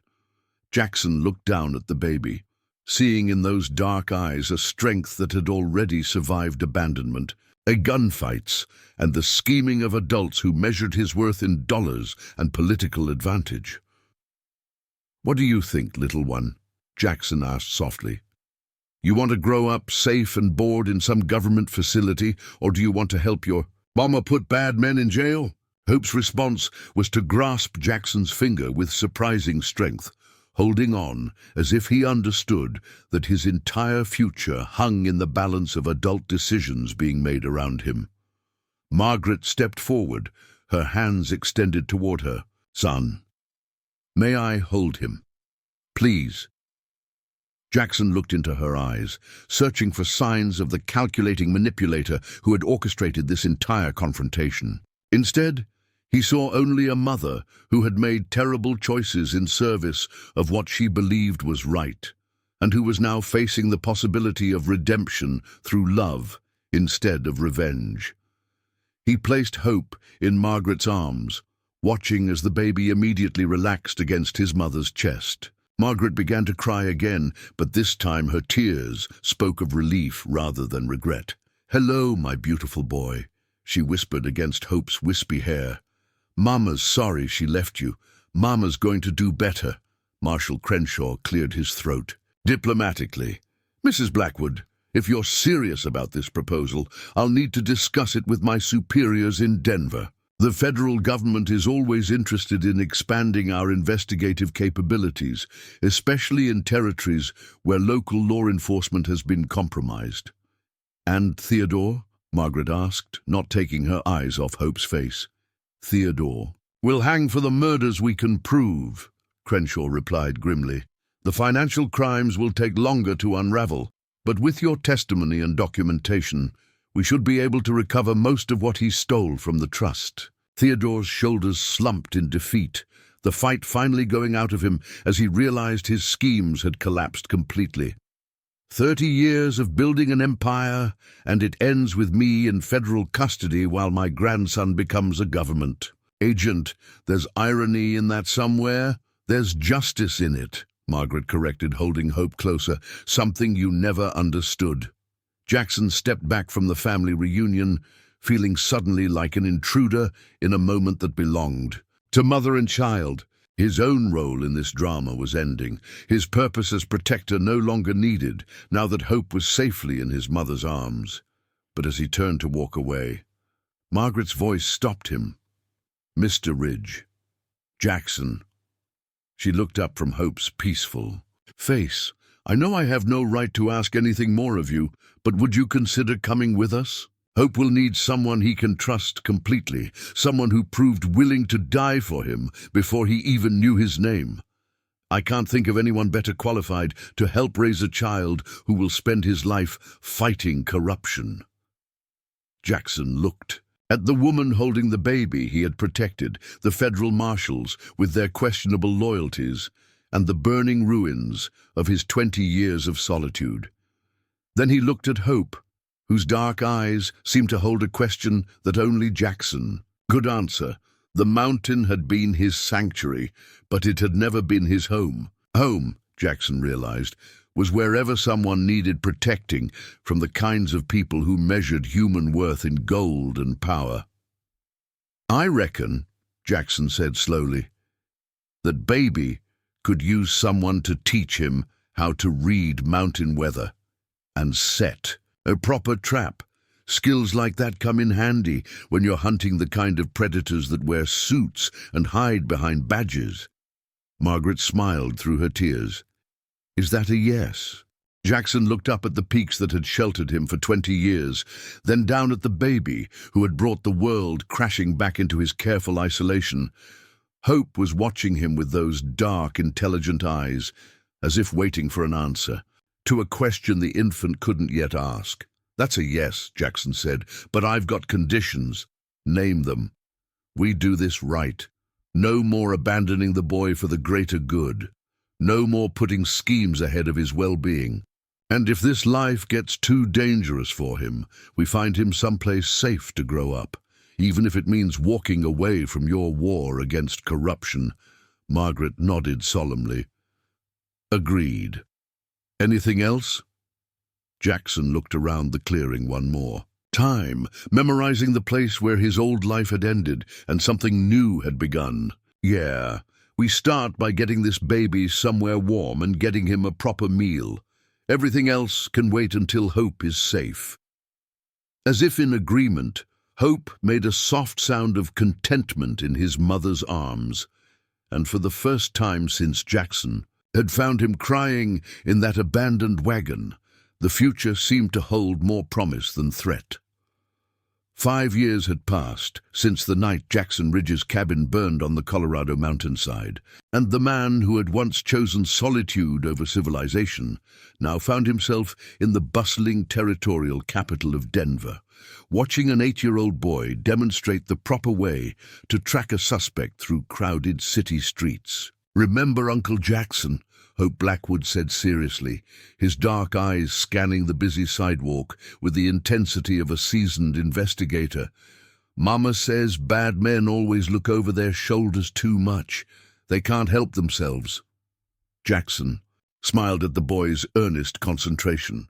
Hope had grown tall for his age, inheriting his mother's intelligence and his late father's steady confidence. More importantly, he had developed the kind of moral compass that could only come from watching his mother risk her life repeatedly to protect people who couldn't protect themselves.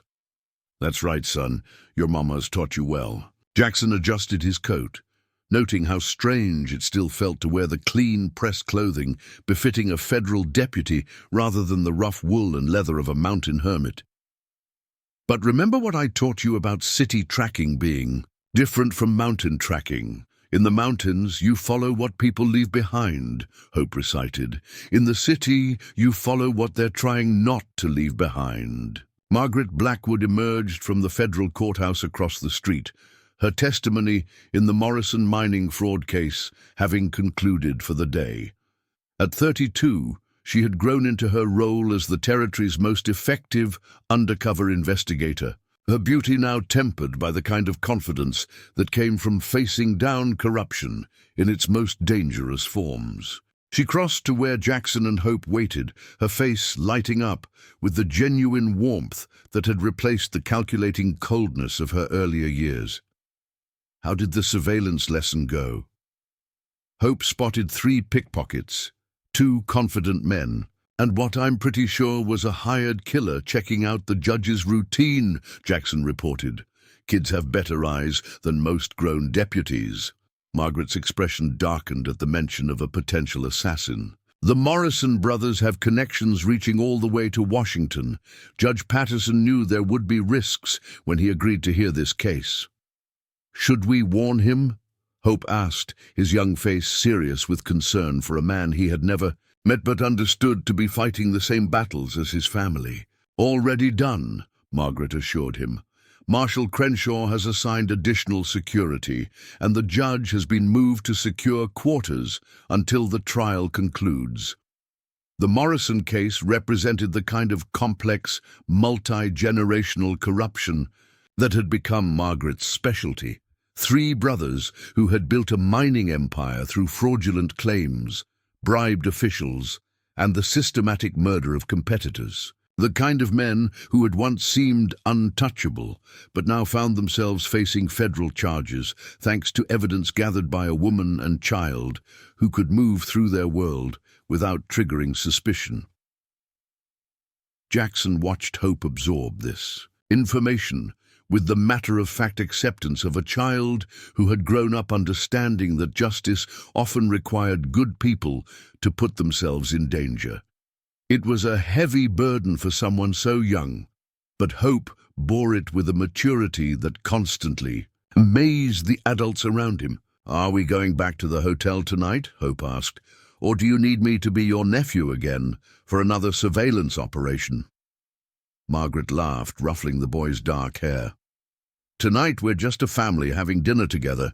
No cases, no suspects, no federal business, just us." The word family still sent a warm shock through Jackson's chest, even after 5 years. He had never expected to find himself part of something so unconventional, yet so fundamentally right. Margaret had kept every promise she made that night on the mountain. Hope's well-being always came first. Their dangerous work was structured around his needs and safety, and Jackson's role as mentor and protector was respected and valued. More importantly, Margaret had learned to be the mother Hope deserved. Gone was the woman who would sacrifice personal relationships for abstract justice. In her place was someone who understood that the most important battle she would ever fight was helping her son grow into the kind of man his father had been trying to become. They walked through Denver's busy streets toward their hotel, Hope chattering about the day's observations, while Margaret and Jackson maintained the subtle awareness that came from years of operating in hostile territory. Even in the territorial capital, surrounded by federal law enforcement, they never completely relaxed their guard. The hotel where they stayed when in Denver had become something of a second home over the years. The staff knew them as the Blackwood family and their associate, Mr. Ridge, traveling investigators working on territorial business. The truth was close enough to the cover story that they could maintain it without stress, and Hope had long since learned to navigate the difference between public and private versions of their lives. In their suite that evening, Hope spread his collection of maps across the sitting room floor, while Margaret reviewed case files and Jackson cleaned the weapons that were never far from their reach. It was their version of domestic tranquility, each family member engaged in their own pursuits while remaining connected to the larger purpose that bound them together. "Mom," Hope said, looking up from a map of mining claims in the San Juan Mountains. "Do you think Papa would be proud of what we're doing?" Margaret set down her files and moved to sit beside her son on the floor. It was the kind of question Hope asked occasionally, usually when they had been working a particularly dangerous case, or when the moral complexities of their work weighed heavily on his young mind. "I think your father would be amazed by the man you're becoming," Margaret said carefully, "and I think he would understand why we do this work, even if he might worry about the risks we take. Uncle Jackson says Papa was trying to be brave when Grandfather Theodore killed him, says that's where I get my courage from." Jackson looked up from his rifle maintenance, meeting Margaret's eyes across the room. They had agreed, years earlier, to be honest with Hope about his father's death, while framing it in terms a child could understand and learn from. "Your father was learning to stand up to bullies," Jackson said. "That's one of the hardest things a man can do, especially when the bullies are his own family. It takes a special kind of courage to choose right over easy." Hope nodded solemnly, then returned his attention to the maps. At 8 years old, he already understood concepts of justice and moral courage that many adults never grasped. It was both a blessing and a burden that came with growing up as witness to his mother's crusade against corruption. Margaret resumed her review of case files, but Jackson could see the tension in her shoulders. The Morrison trial was entering its crucial phase, and the brothers had already demonstrated their willingness to use violence against anyone who threatened their empire. Tomorrow would bring new risks and challenges, as every day did in their unconventional life. But tonight was for family, for the quiet moments that reminded them why their dangerous work mattered. "Hope," Jackson said, setting aside his rifle, "how about you show your mama that card trick I taught you last week?" The boy's face lit up with excitement. At 8, he was still young enough to take pure joy in simple pleasures, despite the adult responsibilities that shaped his daily life. He scrambled to fetch a deck of cards from his travel bag, then proceeded to demonstrate a sleight of hand technique that would have impressed professional gamblers. Margaret applauded appropriately, her lawyer's mind probably analyzing the mechanics of the trick, while her mother's heart simply enjoyed her son's happiness. These were the moments Jackson treasured most, when they could forget about territorial politics and federal investigations and simply be the family they had chosen to become. Later, after Hope had gone to bed, Margaret and Jackson sat on the sweet small balcony, watching Denver's gaslight glow against the distant mountains. The peaks reminded Jackson of his former home, the cabin that had burned to make room for this new life. "Do you ever regret leaving the mountain?" Margaret asked, as if reading his thoughts. Jackson considered the question seriously. "Sometimes I miss the quiet, the simplicity of living day to day without worrying about corrupt judges or hired killers, but I don't regret the choice. Even when the work gets dangerous, even when hope is at risk because of who we are and what we do. Especially then," Jackson said firmly. "That boy has seen more of the world's darkness than most children should, but he's also seen more of its light. He knows what it looks like when good people stand up to evil, when justice actually happens instead of just being talked about in speeches." Margaret nodded, but Jackson could see the weight of maternal guilt still pressing on her shoulders. 5 years of being present for Hope had not completely erased her regret over the months of abandonment that preceded their reunion.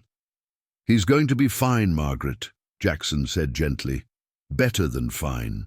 Hope's growing up with a clear sense of right and wrong, the skills to protect himself and others, and the knowledge that his family will always put his well-being first. Most children don't get half of those advantages."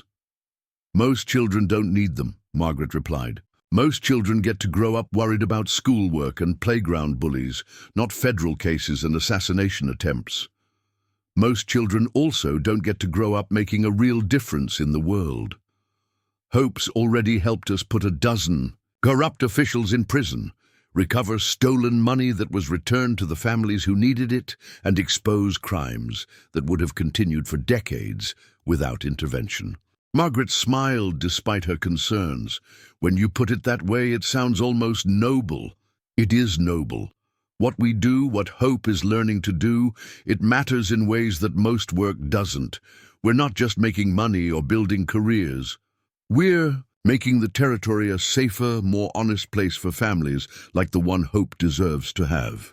From inside the suite came the sound of Hope talking in his sleep, his young voice murmuring words too indistinct to understand, but carrying the comfortable tones of a child at peace with his world. Both adults listened for a moment, drawing in comfort from the evidence that their dangerous lifestyle had not robbed the boy of his ability to rest peacefully. "Tomorrow we'll testify again in the Morrison case," Margaret said, returning to practical concerns. "After that, Marshal Crenshaw wants us to look into reports of claim jumping in the Leadville district. Could be a long assignment, possibly dangerous." "Hope will handle it," Jackson said confidently. "The kid's tougher than either of us were. At his age, and he's got a better backup." Margaret laughed softly. "Sometimes I think he's the one taking care of us, instead of the other way around." Jackson considered that observation and realized it contained more truth than joke. Hope had become the moral center of their unusual family, the reminder of what they were fighting for when the work became overwhelming. His presence kept them grounded, focused on protecting the innocent rather than simply punishing the guilty. "Maybe that's how it's supposed to work," Jackson said. "Maybe children are supposed to teach adults how to be better people instead of just the other way around." The next morning brought rain to Denver, washing the dust from the streets and giving the bustling city a clean, fresh smell that reminded Jackson of mountain mornings. Hope woke early, as had become his habit, and spent the time before breakfast reviewing the case notes Margaret had prepared for the day's testimony. The Morrison brothers owned 4 different mining operations. Hope reported over eggs and coffee, his young voice serious with concentration. But they used the same banker, the same lawyer, and the same territorial surveyor for all of them. That's how Mama traced the pattern of fraud. Jackson nodded approvingly.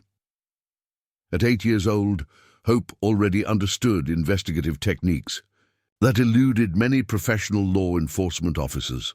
More importantly, he grasped the moral implications of the crimes they investigated, understanding that financial fraud ultimately hurt working families and honest businessmen trying to make legitimate livings. "What do you think the Morrison brothers' biggest mistake was?" Margaret asked, testing her son's analytical skills. Hope considered the question carefully, his dark eyes taking on the focused intensity that Jackson had learned to recognize as deep thought. "They got greedy. If they had stolen a little bit from a lot of people, it would have been harder to track. But they stole a lot from a few people, so the pattern was easier to see. And," Margaret prompted, "and they hurt people who had friends willing to help them fight back. When you cheat a mining family out of their claim, their neighbors notice. When neighbors get angry together, they write letters to federal marshals." Margaret smiled with maternal pride. Hope's understanding of human nature and community dynamics was remarkably sophisticated for his age, shaped by years of watching corrupt men underestimate the power of ordinary people working together for justice. The federal courthouse was busy. That morning, crowded with lawyers, witnesses, and observers drawn by the high-profile nature of the Morrison case. Hope stayed close to his mother and Jackson, his trained eyes automatically scanning the crowd for potential threats or suspicious behavior. Margaret's testimony was precise and devastating, laying out years of documentary evidence that stripped away the Morrison brothers' facade of legitimate business practices.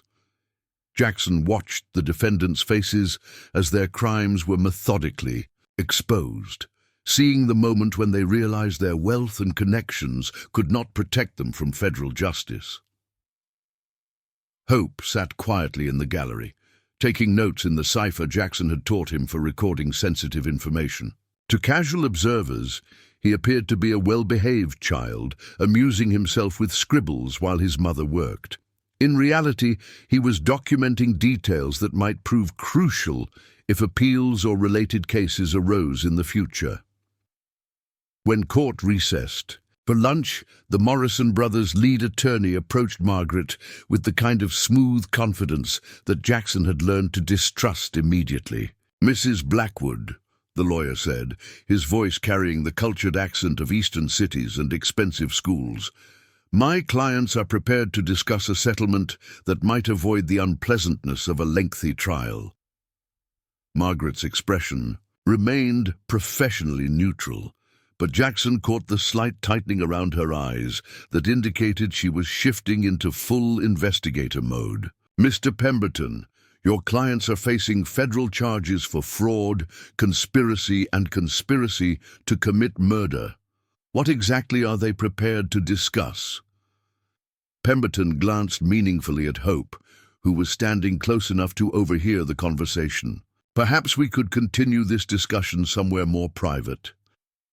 "Anything you have to say to me can be said in front of my son," Margaret replied firmly. "He understands the nature of our work." The lawyer's smile became strained. "Very well. My clients are willing to make full restitution to the families they may have inadvertently harmed, plus punitive damages that would be quite generous. In exchange, they would hope for consideration regarding the more serious charges." Jackson stepped closer to Margaret and Hope, his hand moving casually toward the weapon concealed beneath his coat. Pemberton's offer sounded reasonable on the surface, but experienced criminals didn't usually volunteer generous settlements unless they were more afraid of trial than prison. Inadvertently harmed, Margaret's voice carried a dangerous edge. "Mr. Pemberton, your clients systematically defrauded mining families out of millions of dollars in legitimate claims. They bribed territorial officials, falsified surveys, and arranged the deaths of at least 3 men who tried to expose their crimes. There was nothing inadvertent about any of it." Pemberton's facade of politeness slipped slightly. "Mrs. Blackwood, I think you may be underestimating the complexities of this situation. My clients have connections that extend far beyond Colorado territory. Arrangements could be made that would be beneficial to everyone involved." The threat was delicately delivered, but it was unmistakably a threat. Jackson felt Hope tense beside him, the boy's training kicking in as he recognized the shift in tone and body language that preceded violence. "Mr. Pemberton," Margaret said calmly, "are you threatening a federal witness?"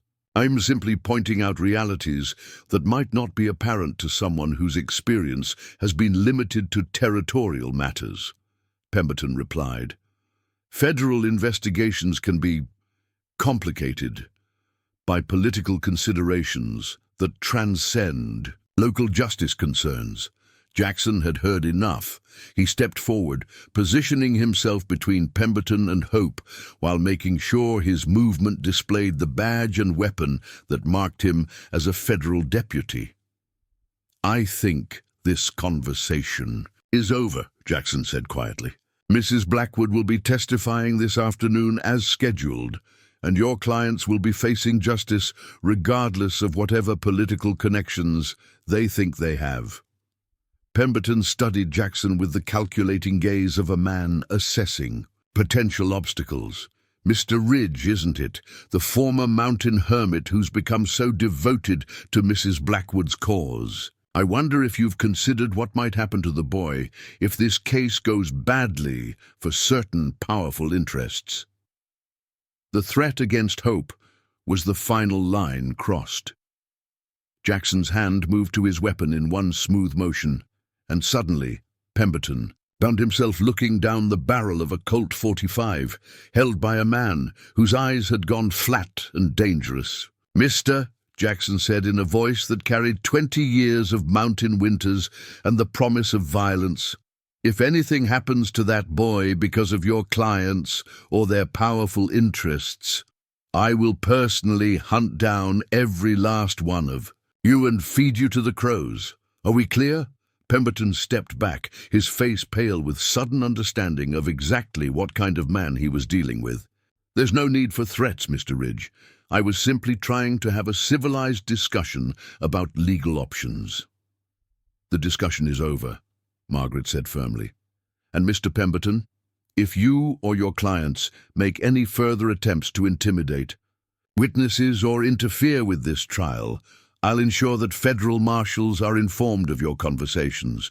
Obstruction of justice carries serious penalties." As Pemberton retreated, Hope looked up at Jackson with admiration and concern mixing in his dark eyes. "Uncle Jackson, are the Morrison brothers really dangerous enough to threaten us, even with federal protection?" Jackson holstered his weapon and knelt to meet Hope at eye level. "Son, dangerous men get desperate when they're facing justice for their crimes, but that's exactly why we do this work. If good people don't stand up to bullies, the bullies just get stronger. And we'll always stand up to them?" Hope asked seriously. Jackson looked at Margaret, seeing in her face the same determination that had driven her for 5 years of dangerous investigations. Then he looked at Hope, seeing in the boy's eyes the kind of courage that would serve him well in whatever challenges lay ahead. "Always," Jackson promised, "because that's what families do for each other, and that's what good people do for their communities. No matter how powerful the bad guys think they are, they can't stand against people who refuse to be afraid." Hope nodded solemnly, then surprised both adults by smiling with the kind of confidence that suggested he truly understood the strength of what they had built together. "Then we'd better get back to court," the 8-year-old said, with determination that would have made his father proud. "Those Morrison brothers aren't going to put themselves in prison." As they walked back toward the courthouse, Jackson reflected on how much their lives had changed since that snowy night on the mountain when a crying baby had shattered his solitude forever. He had gained a family, a purpose, and a future that stretched far beyond the peaceful isolation he had once treasured. The afternoon testimony proceeded with methodical precision. Margaret presented financial records that painted a damning picture of systematic fraud, while Jackson coordinated security measures with federal marshals who had learned to respect his mountain-honed instincts for danger. Hope remained alert. Throughout the proceedings, his young mind cataloging details that might prove significant in related investigations. During a brief recess, Marshal Crenshaw approached their table with news that changed the entire complexion of the case. "Mrs. Blackwood, we've arrested Jonathan Morrison attempting to flee the territory. He was carrying documents that implicated Territorial Governor William Hayes in the mining fraud conspiracy." Margaret's eyes sharpened with professional interest.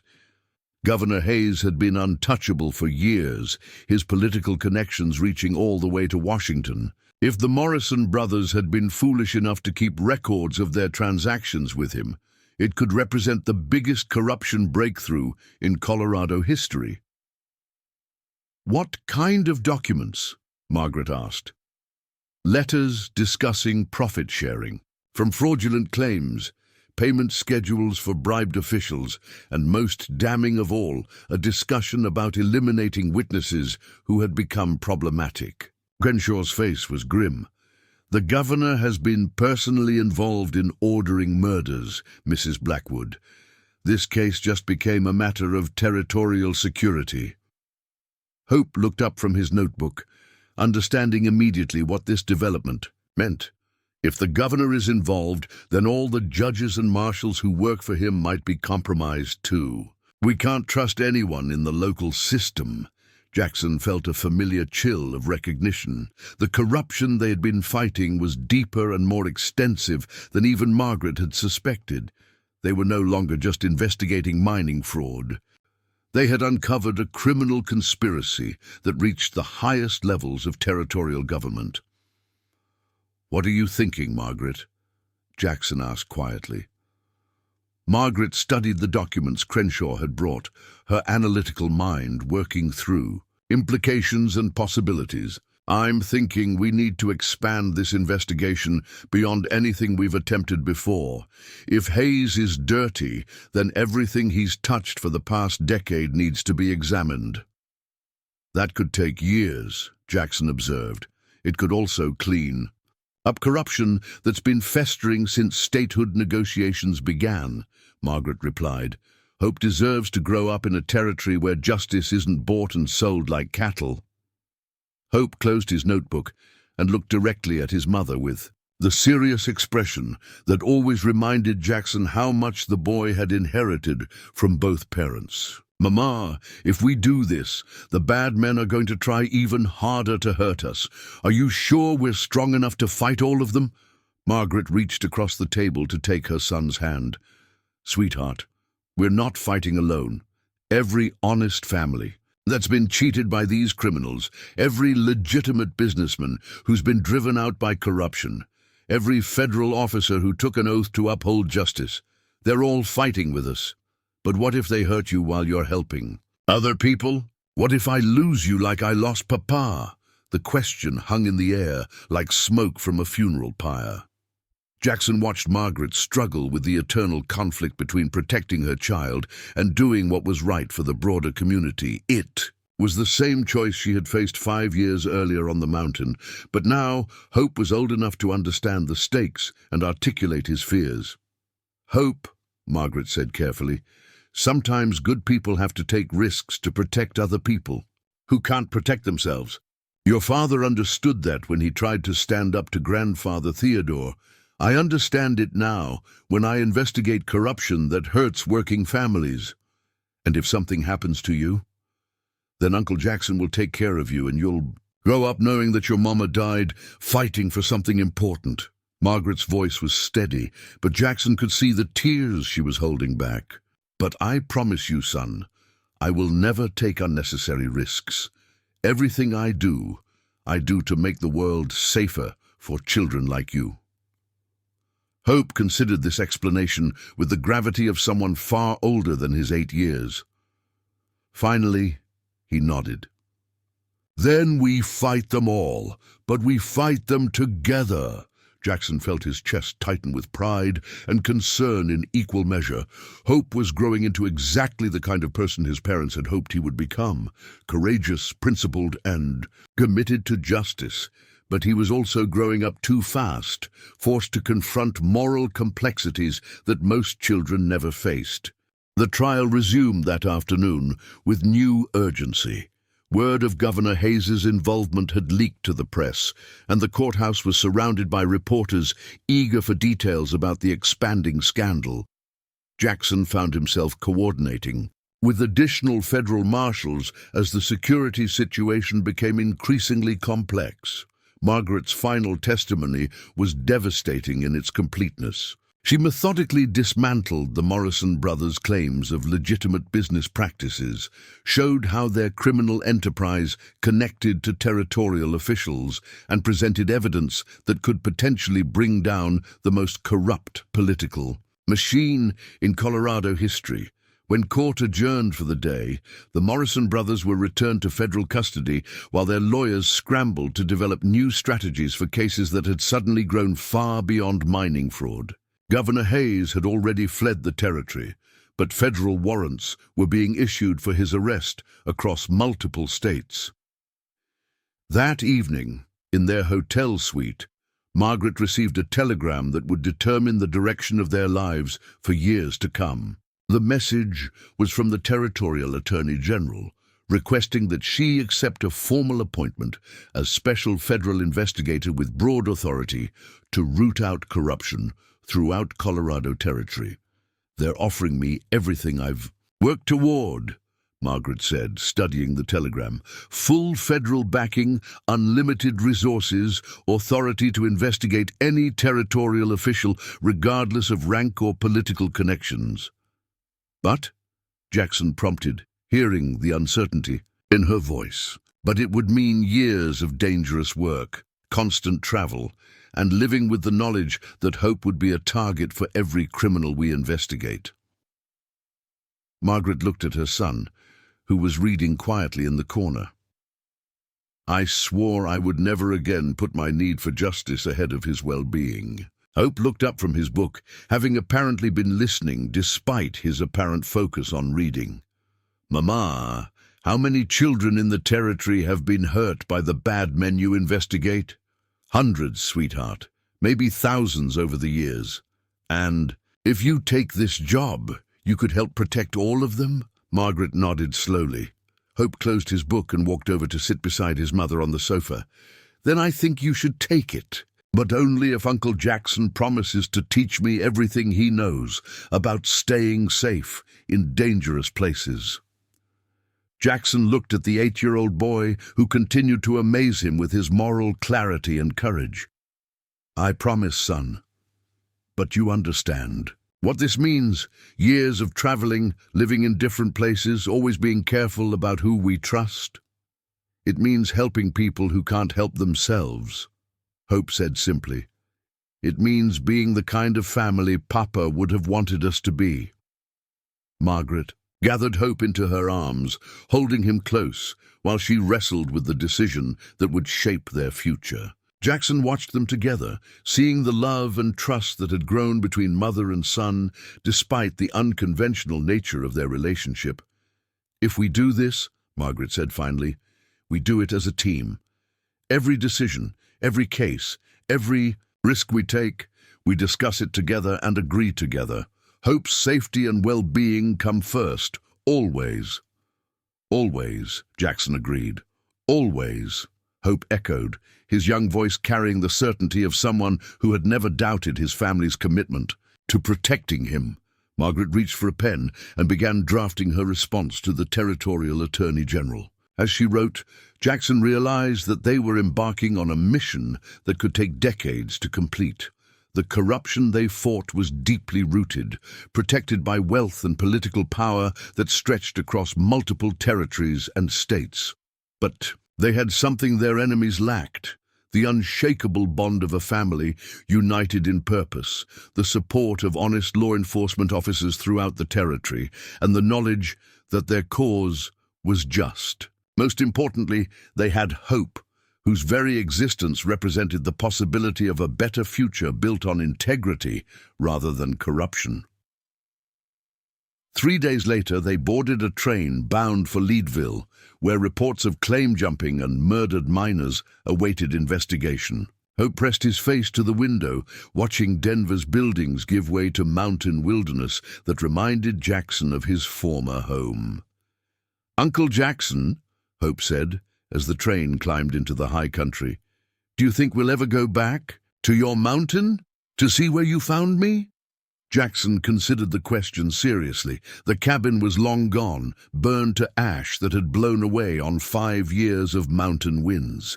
But the place itself remained, holding memories of the night when their family had been forged in gunfire and determination.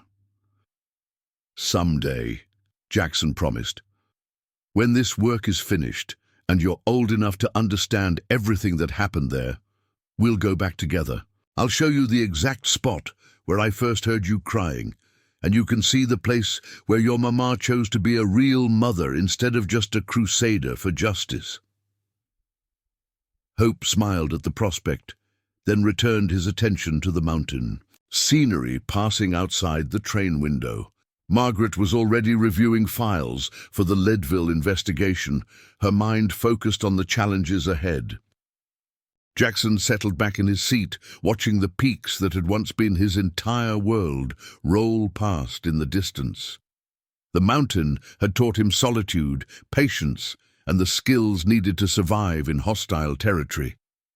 But it had taken Hope and Margaret to teach him the most important lesson of all, that some things in life were worth risking everything to protect. As their train carried them toward another dangerous assignment in their ongoing war against corruption, Jackson reflected that he had finally found his true calling, not as a hermit seeking escape from the world's problems, but as a protector standing between innocence and those who would exploit it. The crying baby he had found in that abandoned wagon had become a confident young boy ready to help fight for justice. The desperate woman who had abandoned her child to pursue revenge had become a loving mother, committed to building a better world. And the bitter former sheriff who had fled to the mountains had become the foundation upon which their unconventional family stood. Together, they would face whatever dangers lay ahead in the mining camps of Leadville and beyond. Together, they would continue the work of cleaning up corruption that had poisoned Colorado territory for too long. And together, they would ensure that Hope Blackwood grew up in a world where justice meant more than whoever could afford the highest bribe. Most importantly, he had gained the knowledge that sometimes the best way to find yourself is to dedicate your life to protecting someone else. Hope Blackwood would grow up to be the kind of man who stood between innocence and corruption, and Jackson would be there to help him become everything his parents had dreamed he could be. The mountain had taught Jackson how to survive alone, but Hope and Margaret had taught him something far more valuable: how to live as part of something larger and more meaningful than any individual life. And that, Jackson thought, as he watched Hope walk confidently toward another day of fighting for justice, was the greatest gift he had ever received. Up next, you got two more standout stories right on your screen. If this one hits the mark, you won't want to pass these up. Just click and check them out. And don't forget to subscribe and turn on the notification bell so you don't miss any upload from us.